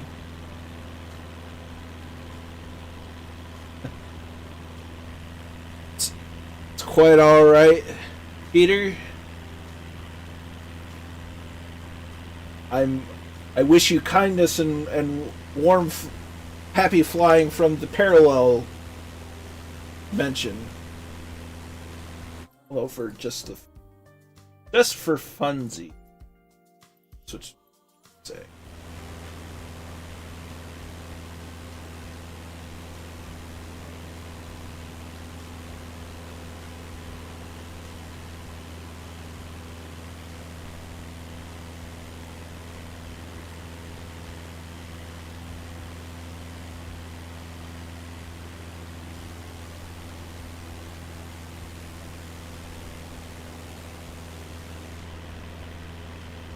On the upside, the frame rate's pretty darn good right now.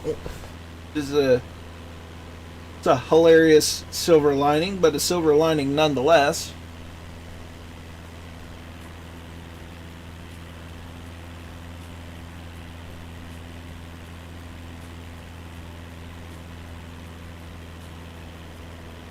We'll get it figured out.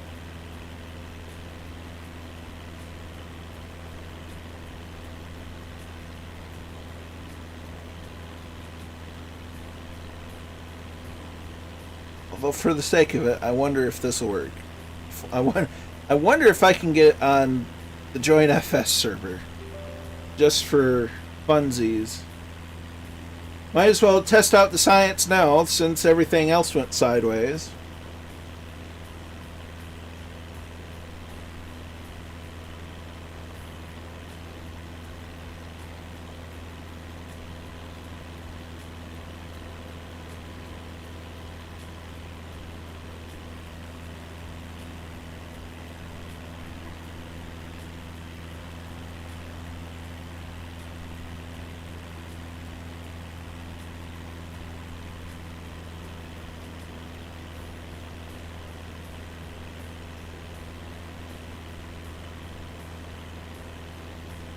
So you never know. This might work out better.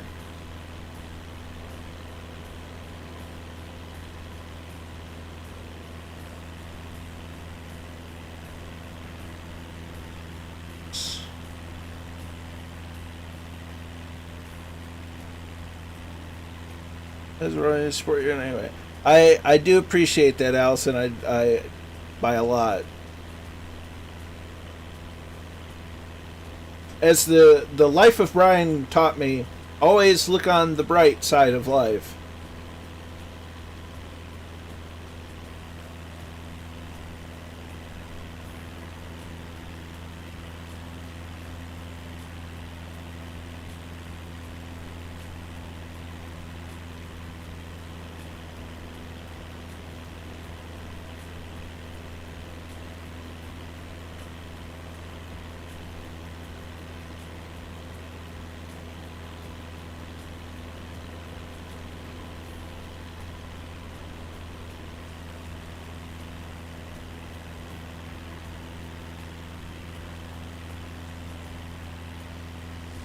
The weather's beautiful and the scenery looks nice. That's at least something. Some days you just have those days where if you didn't laugh, all you would do is cry. And I'm not quite to that point yet, but it's sure been frustrating. But I'd rather laugh than let it get the best of me, because there's always a silver lining to be had.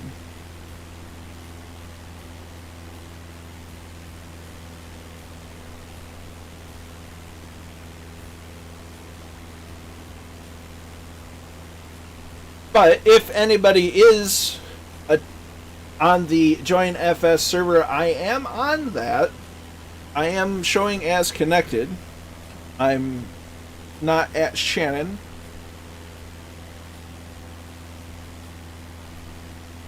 Oh dear, it's covered.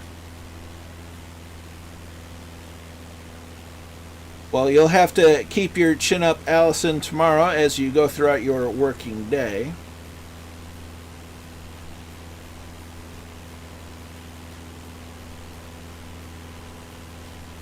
According to little nav map, I'm about 14 nautical miles behind. Let's see, Charlie asks, do you actually need to know how to fly to quote-unquote play this properly? It does have some basic flight lessons in it that familiarizes you with the controls and such.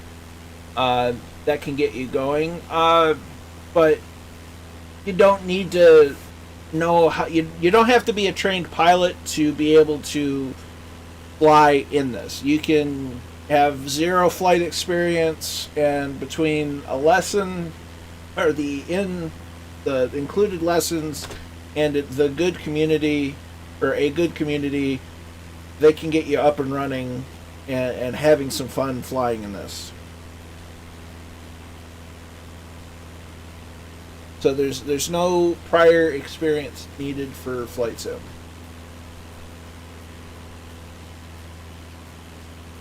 Well, Allison, it may be a long day, but we've got your back, and you got this.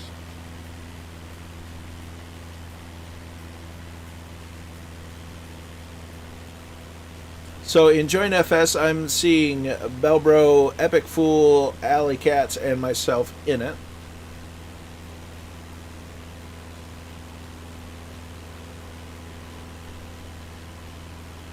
All in Microsoft Flight Simulator 2020.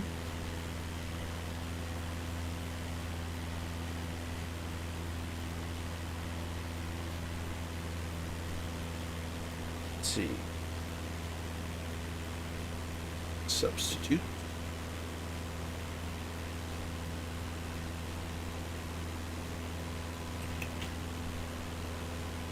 Ooh. It's not showing the right thing, so we'll do that just because. Ooh, wait. Substitute.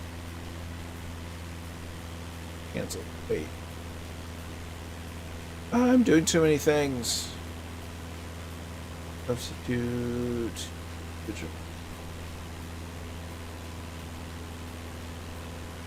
What does that do? Tour in the sim. Yeah. Between the landing challenges, the in-game lesson or in-sim lessons, the included lessons, they'll get you up and running.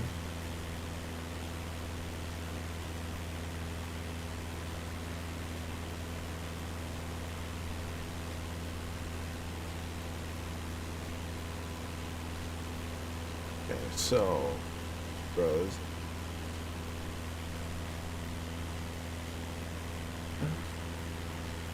Well, I got those figured out.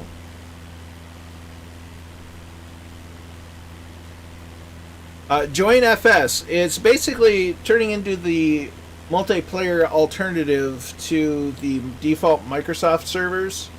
So basically, Join FS allows people in FS 2020 to fly with people in X-Plane or FSX or P3D. And it doesn't use the Microsoft servers. So a lot of the issues that the Microsoft servers have aren't an issue using Join FS.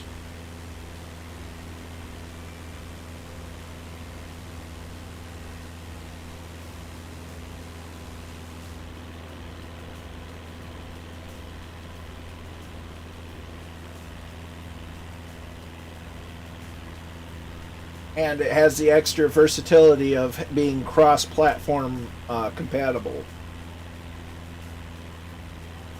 So if somebody's watching and maybe they don't have FS 2020, but they have X-Plane, they can still fly with people. You know, if you've got FSX but you can't run 2020, you can still fly with people in the sim. I've got traffic. I've got traffic, folks. I don't know who it is, but I got traffic.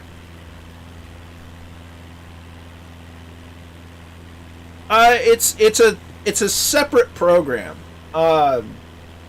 It hardly uses any resources. But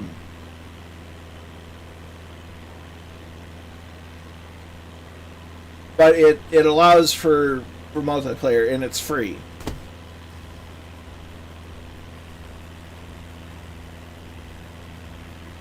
Gaming 7DC is in.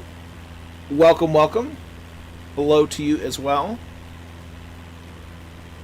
Aha! Belbro says the traffic I see is Epic Fool. It's-a me, Mario. Let's go. I'm doing well, Gaming 7DC. How are you this evening? Hope you had a good weekend.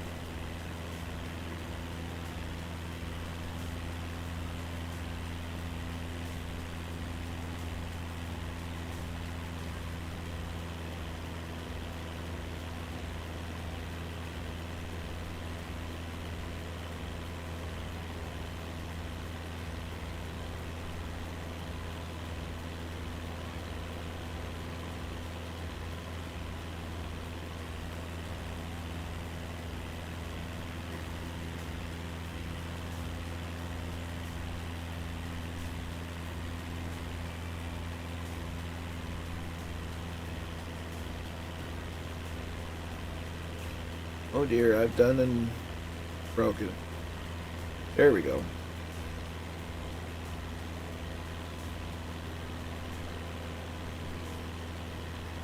Alright. When you're trying to do about 100 things, but you can't start out what monitor you're on.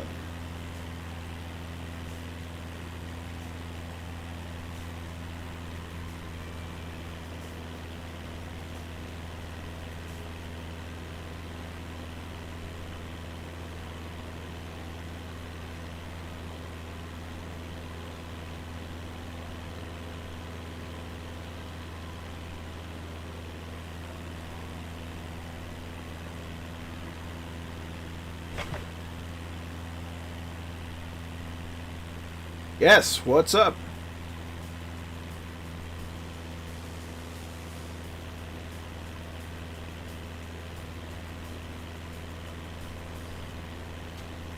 Like we're getting into a photogrammetry area as we see Epic Fool.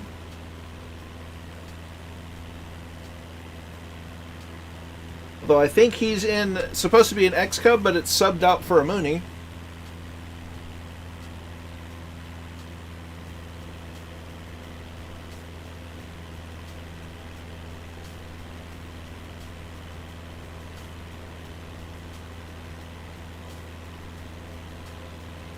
I certainly am.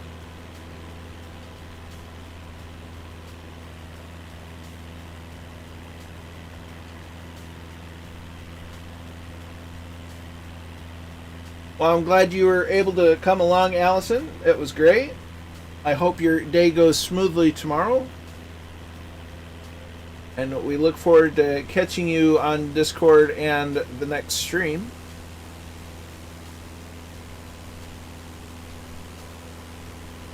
I have some hours logged, but I do not have a license yet.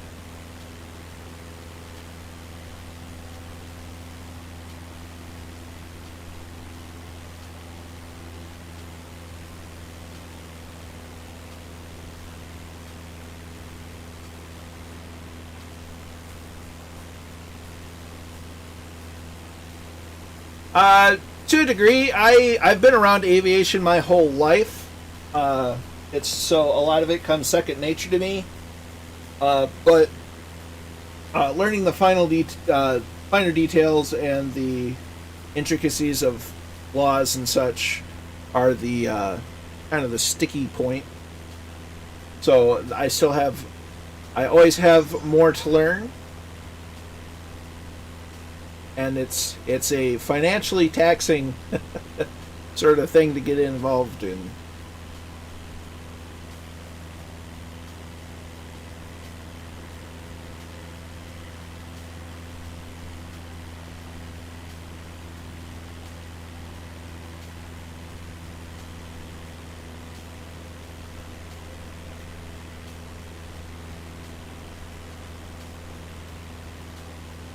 Yeah, depending on what branch of, type of aviation job you get. Can you control who flies with you? You can stop people. Yes. That's one of the good things about, at least with Join FS, it gives a controlled environment. You can remove people that are acting foolish. You can... It allows you to actually control who's flying who's flying around you, as it were. So long as you have the. Actually, I think everybody can individually do that to some degree. So if you're flying with a bunch of Cessnas, for instance, and someone pops in with a 747, you can either sub out the model, or you can just hide them entirely.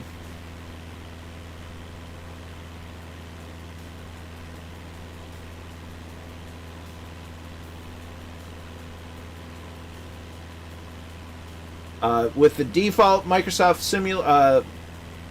with the default servers for multiplayer, you can't, unfortunately, and that's one of the appeals of Join FS.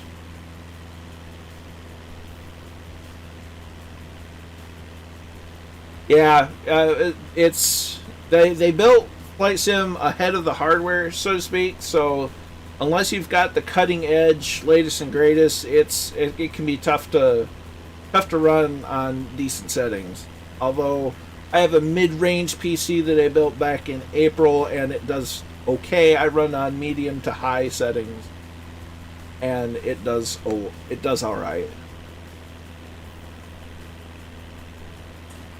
That looks like it might be a power plant.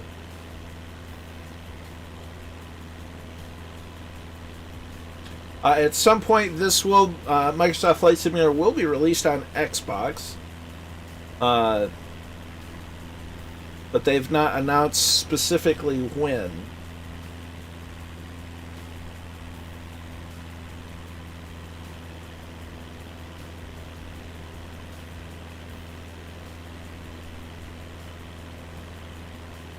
And I don't know if it'll just be on the whatever the new Xbox is called, or if it will also be available on the Xbox One platforms.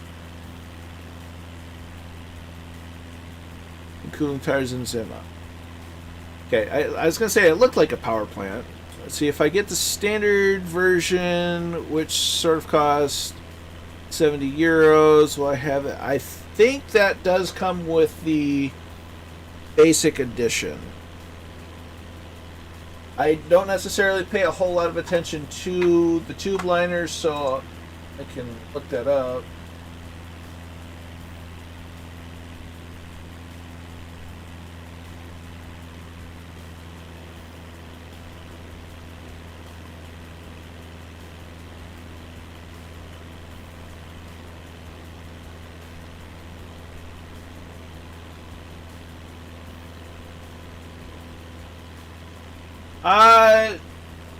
Not a terrible lot. It's a lot of the fine details make a big difference.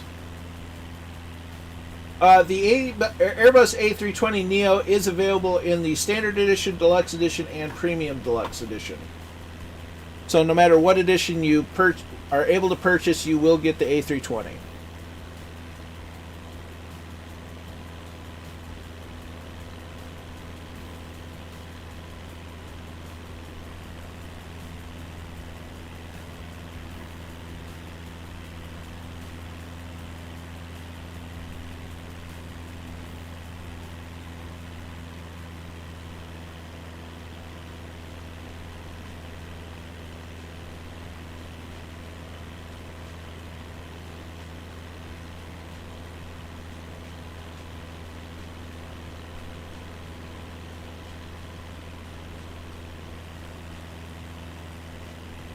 Yeah, a lot of people like the A320.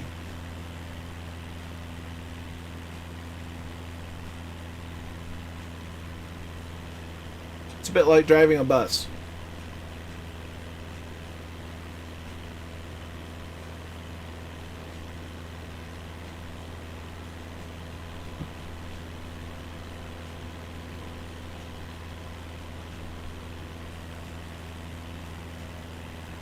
The 7.4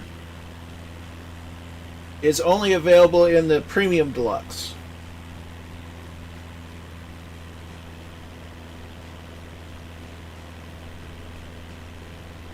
I'm probably not going to land at Charlie Kilo Zulu just for time reasons.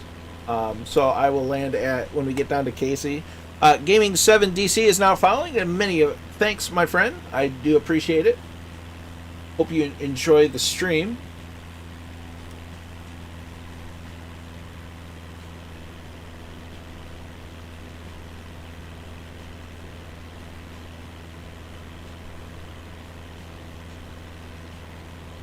The Boeing 787 does come with all 3 editions of the sim as well.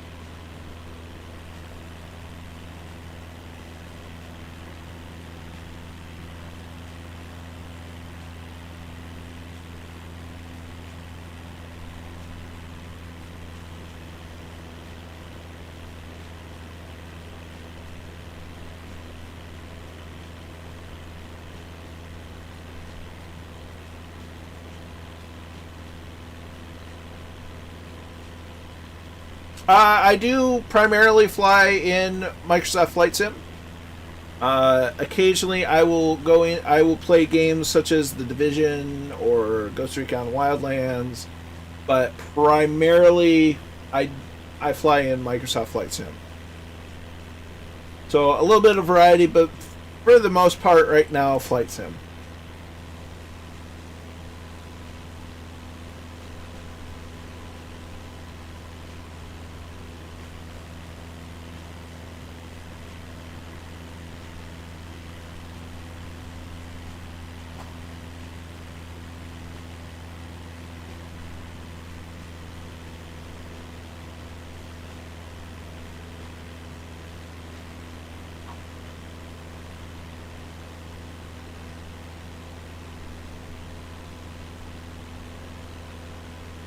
They are. It's very stunning how good they look, especially in the photogrammetry areas where you can actually pick out actual buildings and such. It's very impressive. I can only imagine what the graphics look like on full ultra 4K and all that. It has to be amazing.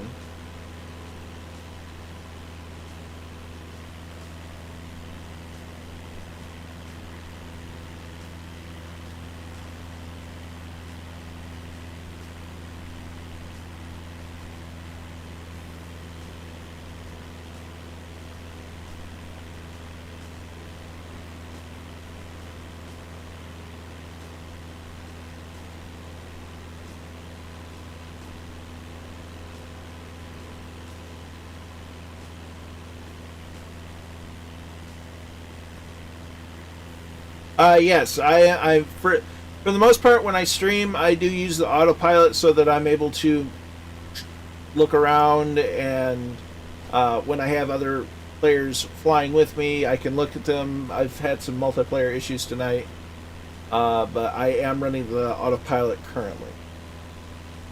That's probably a Prison Murphy, based on the look of it and the high walls around it. It's more than likely a prison.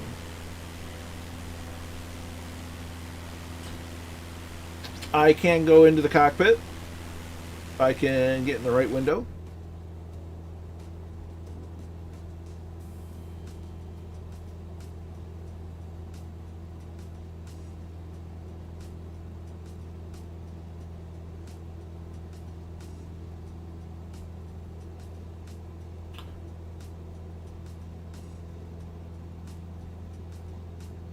Yes, it does.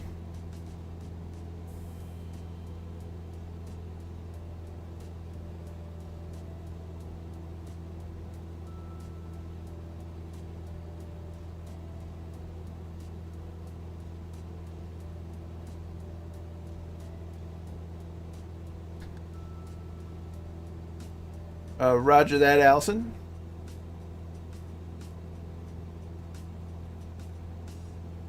Yeah, it's a nice part of the country. I think the last time I was even remotely near this area, I wasn't even near this area. Was when I was coming home from Fort Jackson in 2000. That's been a minute. Traffic. It's just the camera stuck in different.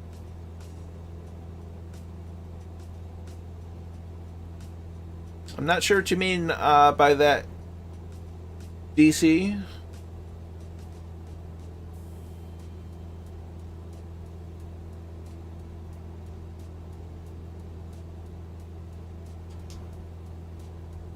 Aha, there's traffic.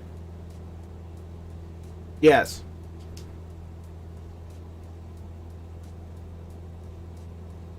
Gotcha. I'm tracking.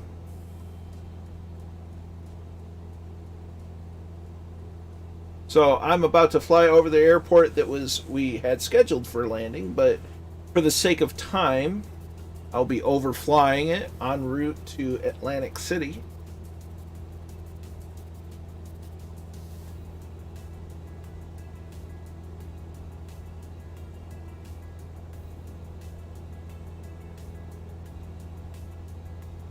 The physics are fairly accurate. There's I mean, they do a good job of a fairly good job of replicating the aerodynamics and flight dynamics.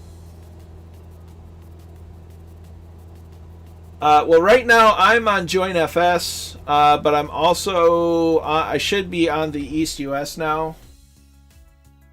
Yes, so I'm on the East US, but I'm mostly relying on Join FS.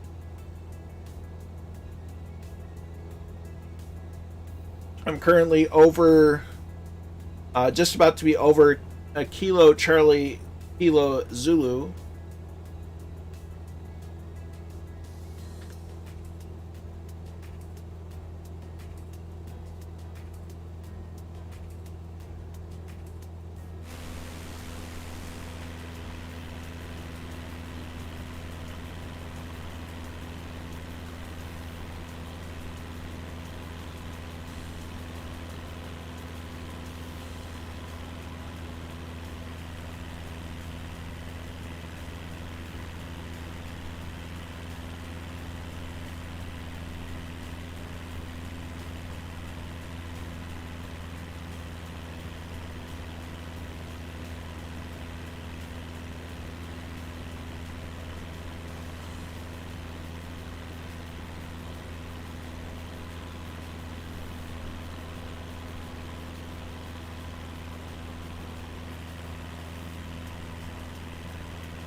It's with the photogrammetry areas, it can get a little taxing on my particular system because I don't necessarily have the fastest system in the world. It's fairly average. So it can get kind of bogged down from time to time. And Philadelphia is a massive area, so it covers a lot of ground.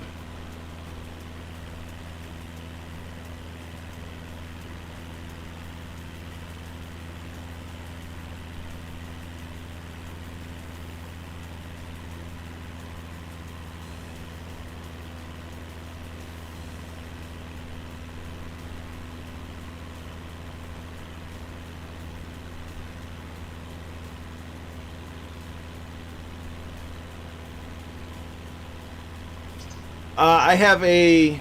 Well, I'll do.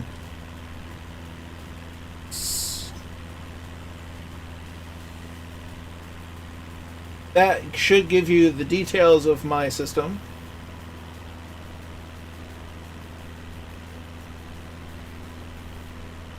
As we make the turn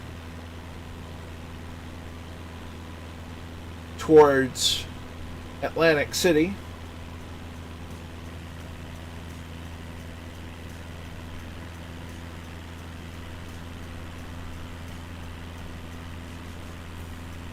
Yes, they can.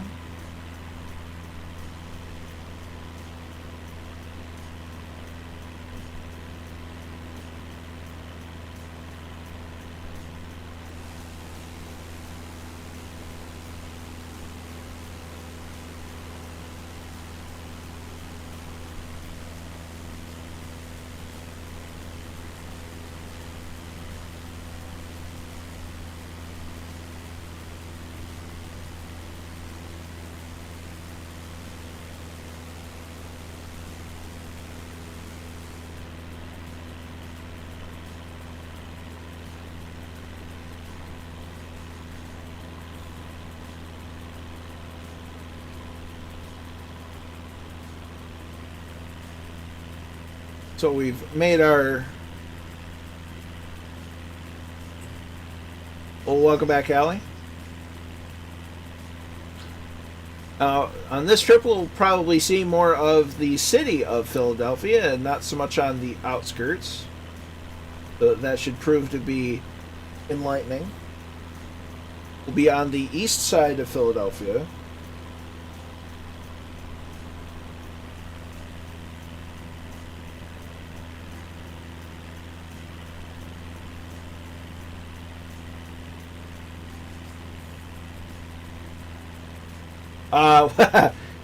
Not so much on approach as en route to the final stop.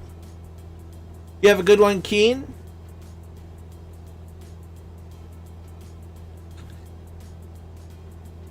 Yeah, you don't want to get your teachers mad at you, but I appreciate you stopping by, and I hope you have a good night. We're approximately 60 nautical miles from the final destination for the evening.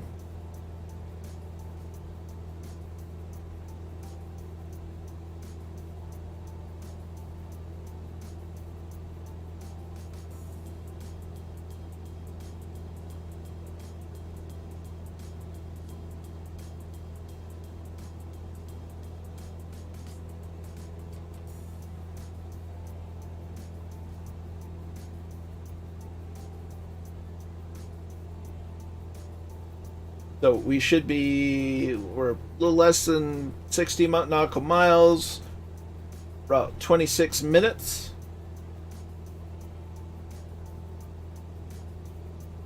And if I recall, we had traffic with us at some point.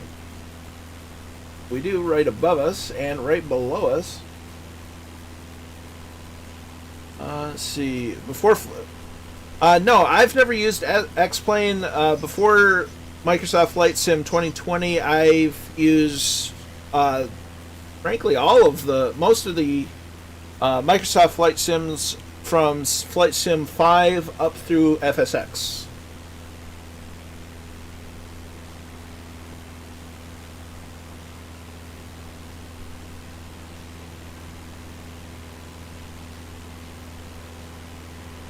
So I don't have a lot of experience with X-Plane. Although I'm told the X-Plane is very good for the tube liners due to all the systems modeling and such.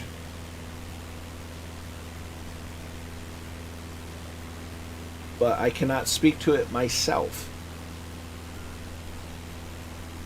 Yeah, no, from FSX to this is just a complete night and day difference. There's really no real comparison between the two. It's just a complete difference.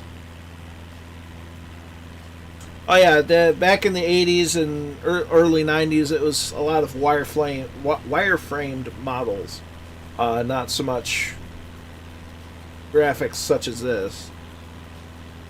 Yeah, super old, about as old as I am. Thank you.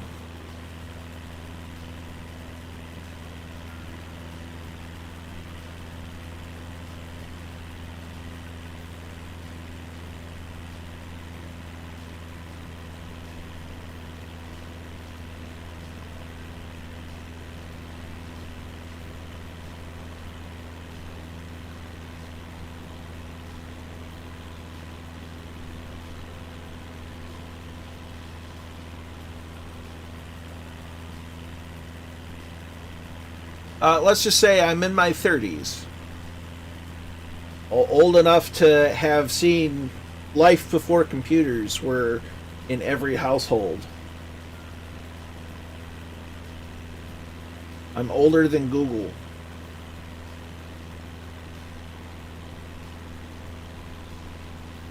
As we're flying over a closed airport.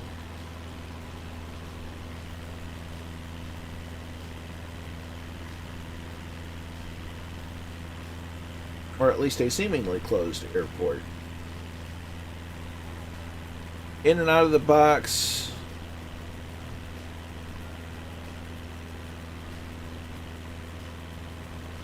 Got more traffic. There's you're never too old to have fun. Yep, I see some traffic over yonder.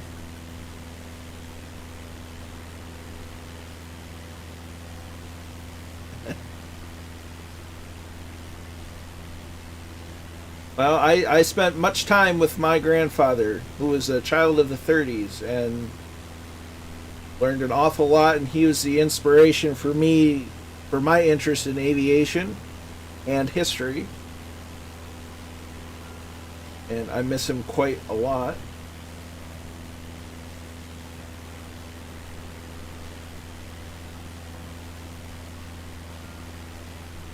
Never fully identified with most of my generation. Possibly. I see a Christmas tree. If I didn't know any better, I'd say it was Murph.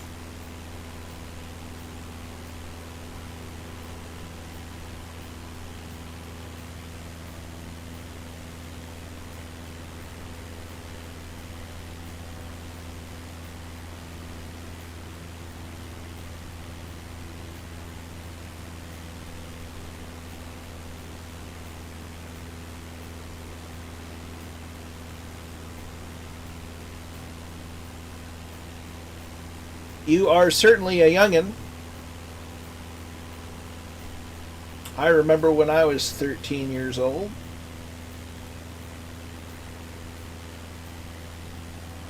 Charlie is a couple years older than that.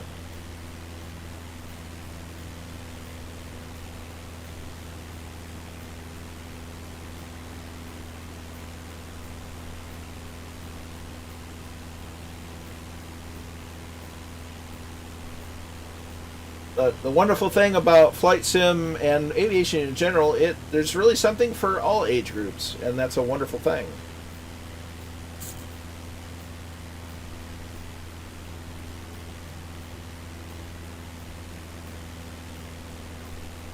Let's see. So we're approximately 46 miles to our destination in about 20 minutes as we fly over Philadelphia.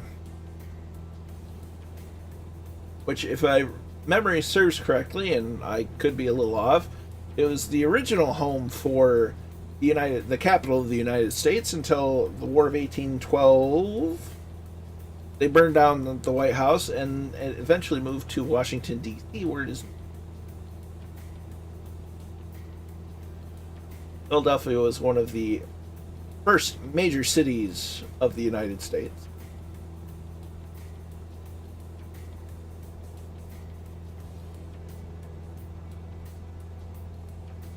I do appreciate that. That's awfully kind of you.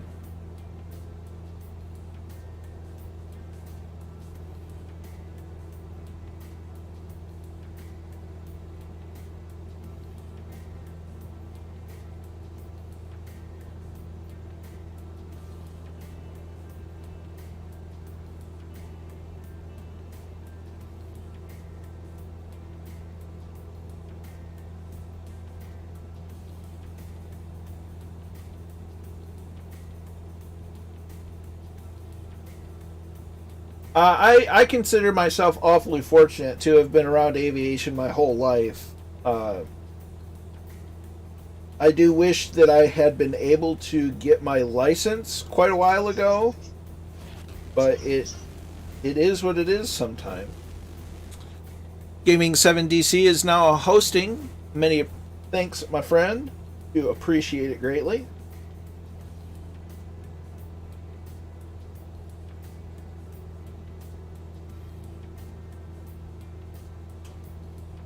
Many thanks again.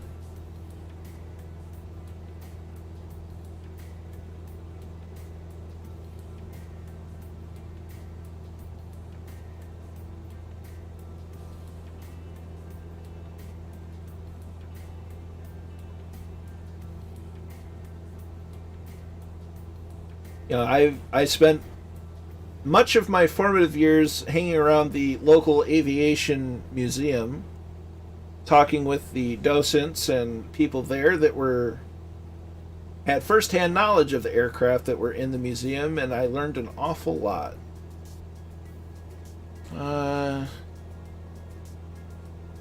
Gaming 7 DC has to go. You have a good night as well, and we'll catch you next time.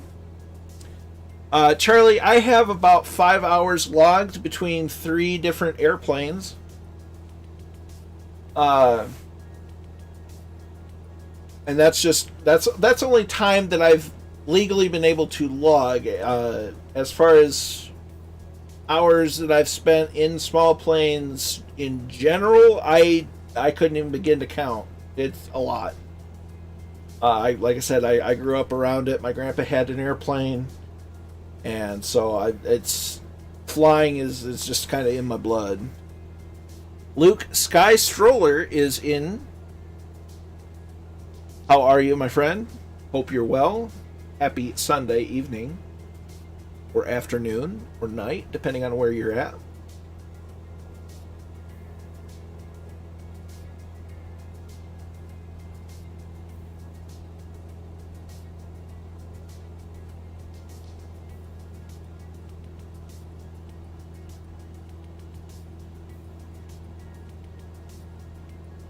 We get a look on the what's supposed to be Philadelphia.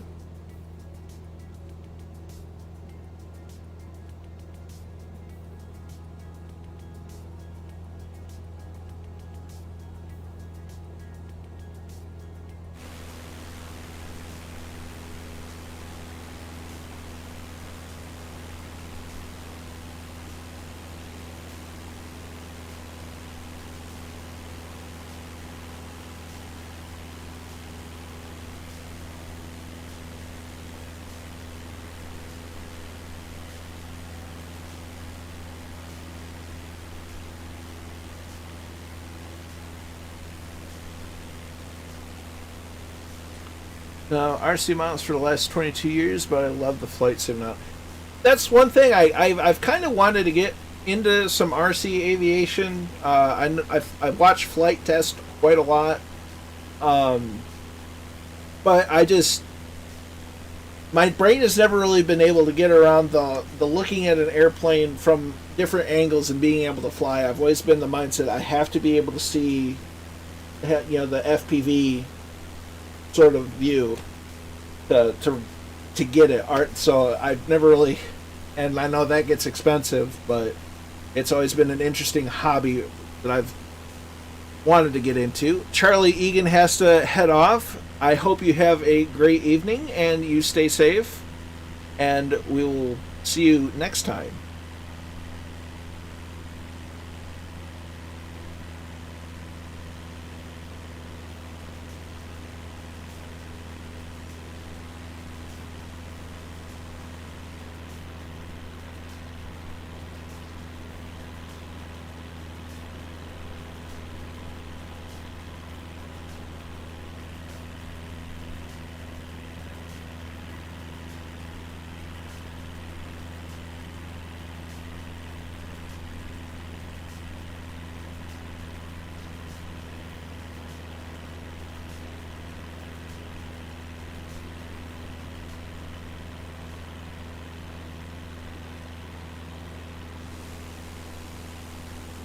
As there is the Mooney.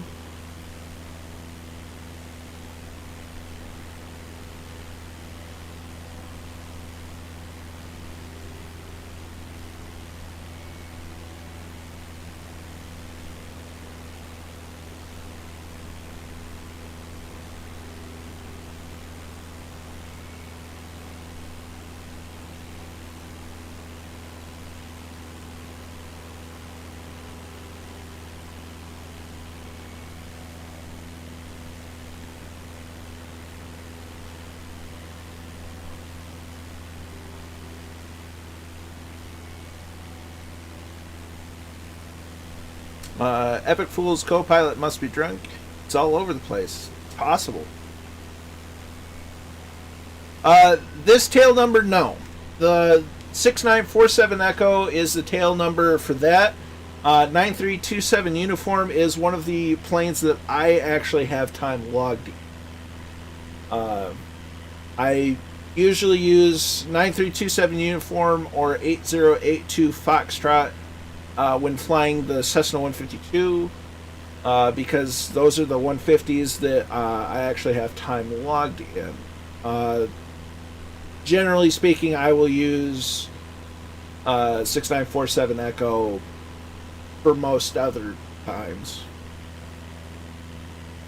The 9327 Uniform and 82 Foxtrot planes are no longer in service, as it were. They were both crashed after I had time in them. At different times, they were wrecked. One of them, my dad was in, but he's okay. As far as my grandpa's plane, its new owner and its new home is out in the eastern half of Washington State, in the United States.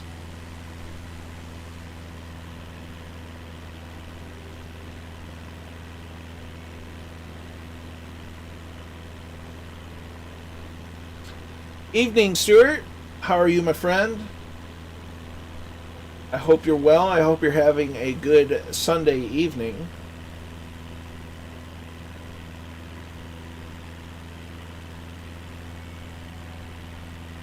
Are we clear of photogrammetry? We're clear.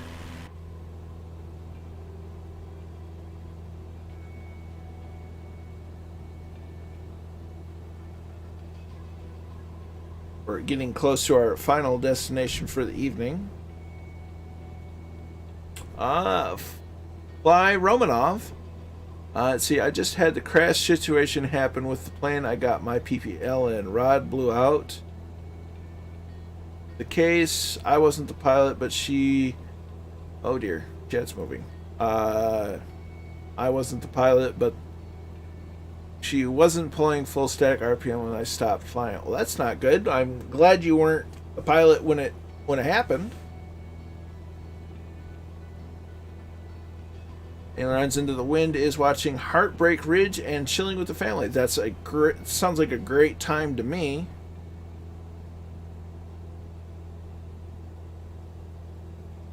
Yeah, I think one of the planes that I flew was it was during I think it was just on a taxi, and it was windy and it got flipped. Um, and then the other one, it was a training flight where my dad was the instructor, and turned out somebody didn't fill it full of fuel. It ran out of gas mid-flight, and they put down in a field. The student was okay. My dad was banged up a bit, but he walked away from it more or less. Let's see. Enjoyed the flight. Great flight. Catch you next one. You have a good one, Peter. Thanks for flying along. Sorry that the multiplayer didn't really work out the way I'd hoped, but I'm glad you were along for the flight anyway, and I hope you have a great evening.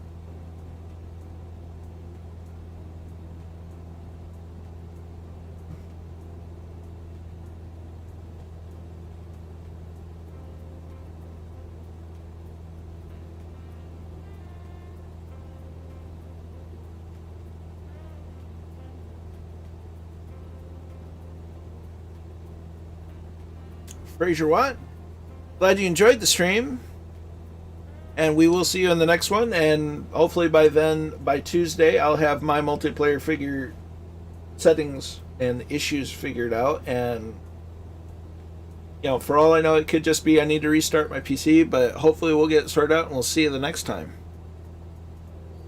I hope you have a good couple of days.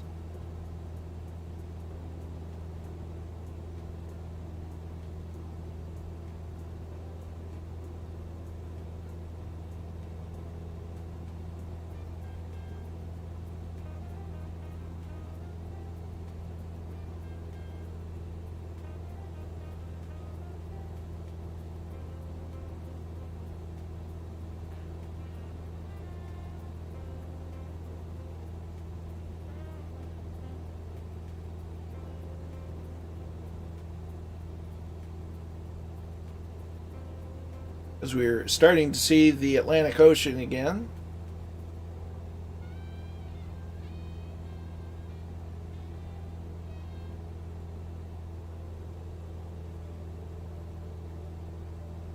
You can almost see Atlantic City. Going to be somewhere in this general area.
So we're going to expect runway 31 for landing.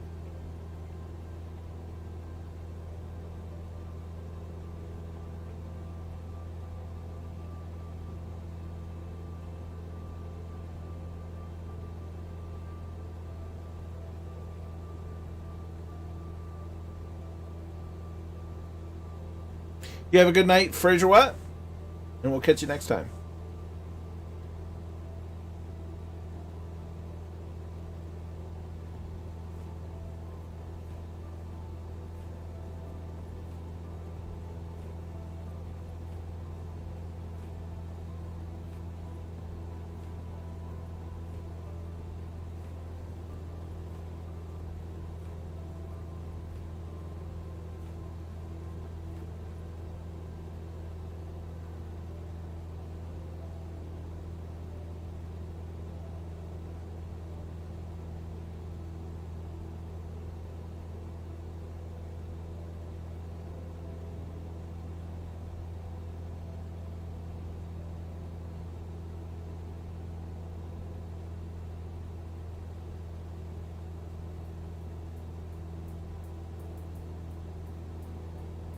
We're 10 miles out.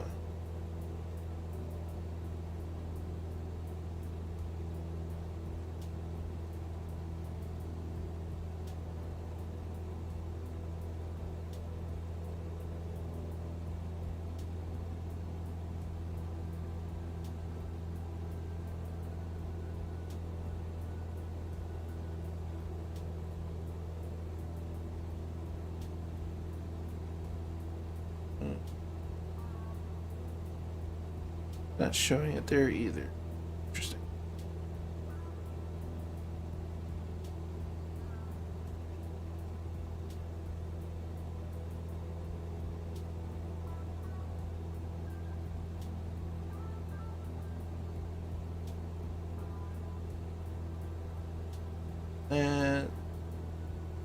That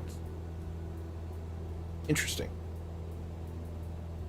Very interesting. The whole Joint FS thing's really interesting to get your head around. For the log the engine hours. Technically, yes. The Hobbs meter is right here.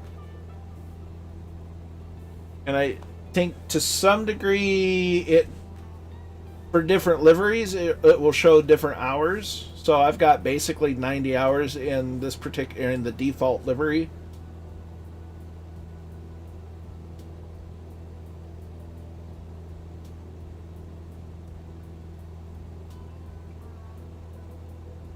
But it does count the hours. Okay, so we're 6 miles out. We're going to disable the autopilot.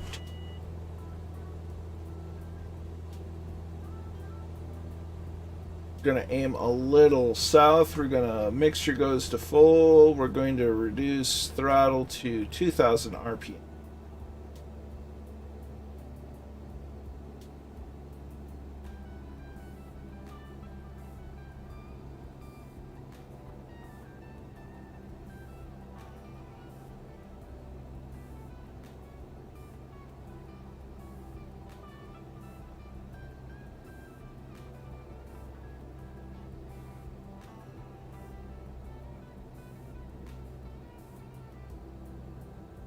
We're going to trim it out for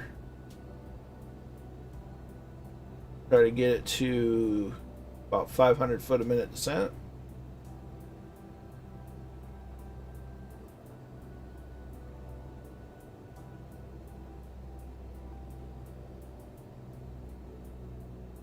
We'll reduce power just a little bit more. Trim. To get ourselves in the white arc for the flaps.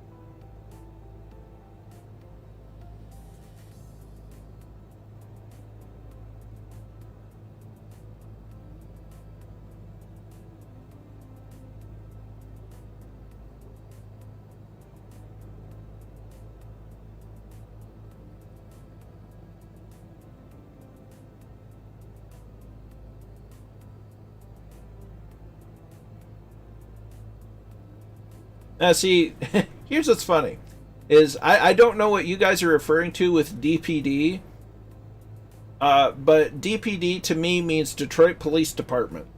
So it gets real funny seeing you guys talk about DPD in non in a different context to what I'm used to. I just think it's funny. That's all.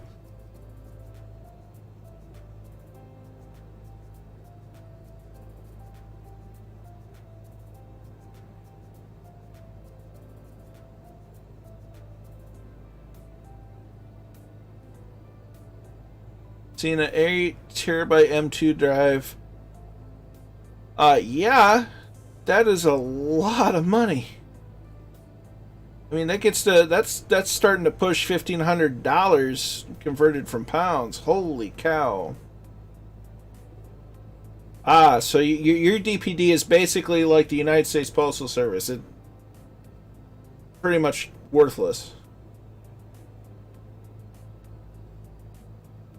Actually, over here, UPS and FedEx are a lot better than our postal service, especially when it comes to parcels.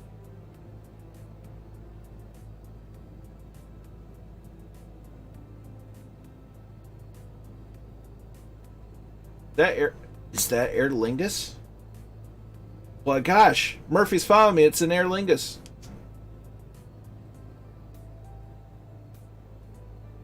DPD are a bunch of bandits. Okay, yeah, so they're definitely like the USPS.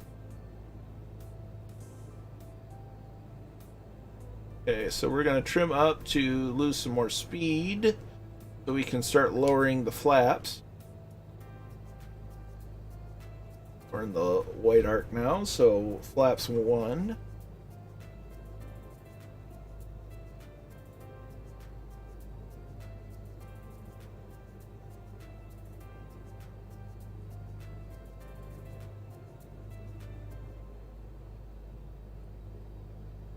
Go ahead and turn base.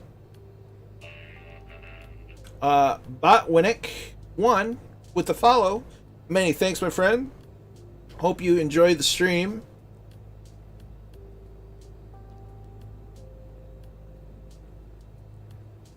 Your follow is very much appreciated.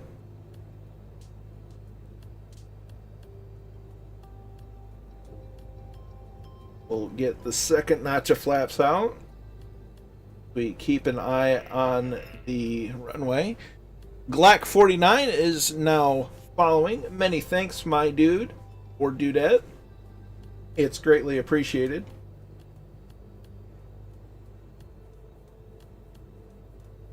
Go ahead and start turning the final. Put the last nacho flaps in. They're my flaps, nacho flaps. We're a little high on the glide slope, so we'll reduce power.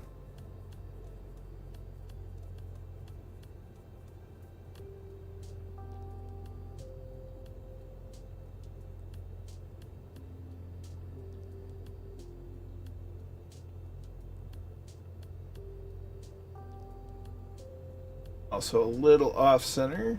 Okay, so we're getting back on glide slope, so I'm going to add a little bit more power in to even it out.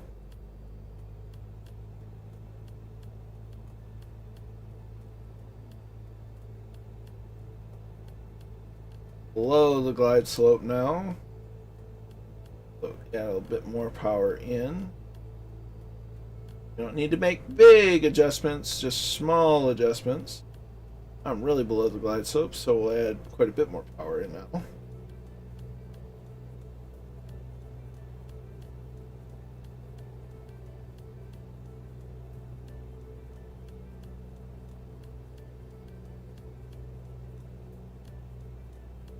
So we're the threshold over the keys. Gonna smoothly reduce power to our rollout.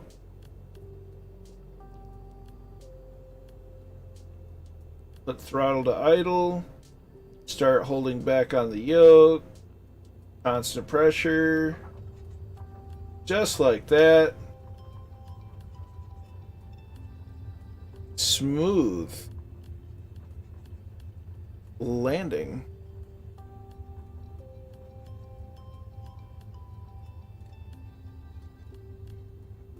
It didn't even register on Sim Toolkit Pro.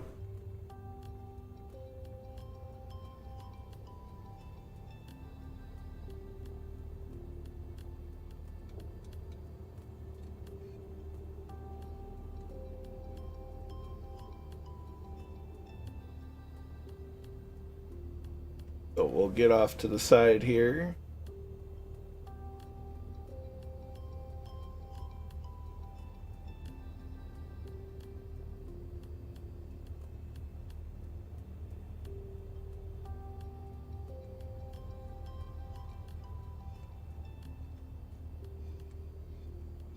Hit the parking brake there. Let's see if we can catch some landings, if any. The slow camera. There we go.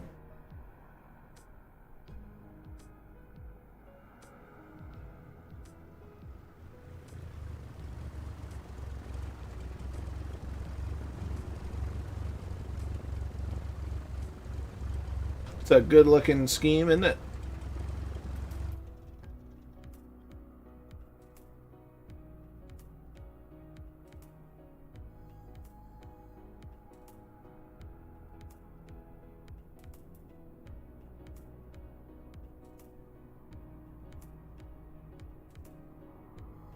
So we'll set ourselves up there.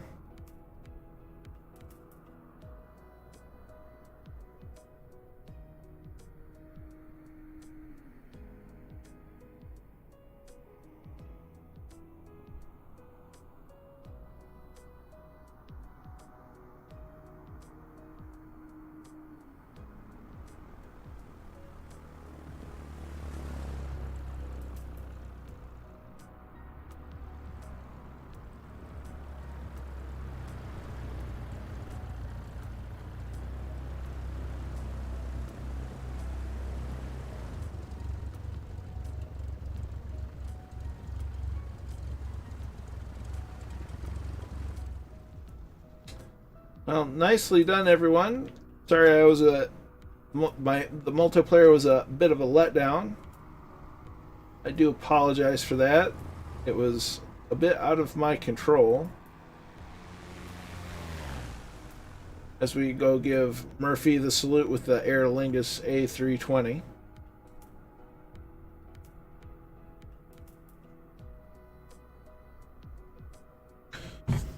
So, all in all, I think tonight it worked out. We'll say that it worked out. I do as well, Allison. It's a nice looking paint job. But all things considered, tonight went well. Thanks all for flying along. Sorry that the group flying didn't go quite as expected. And we did prove that Plan B does in fact work. So, until the next time, I do hope that you all are well. Be good to each other. Stay safe out there. And we'll catch you the next time. Bye-bye.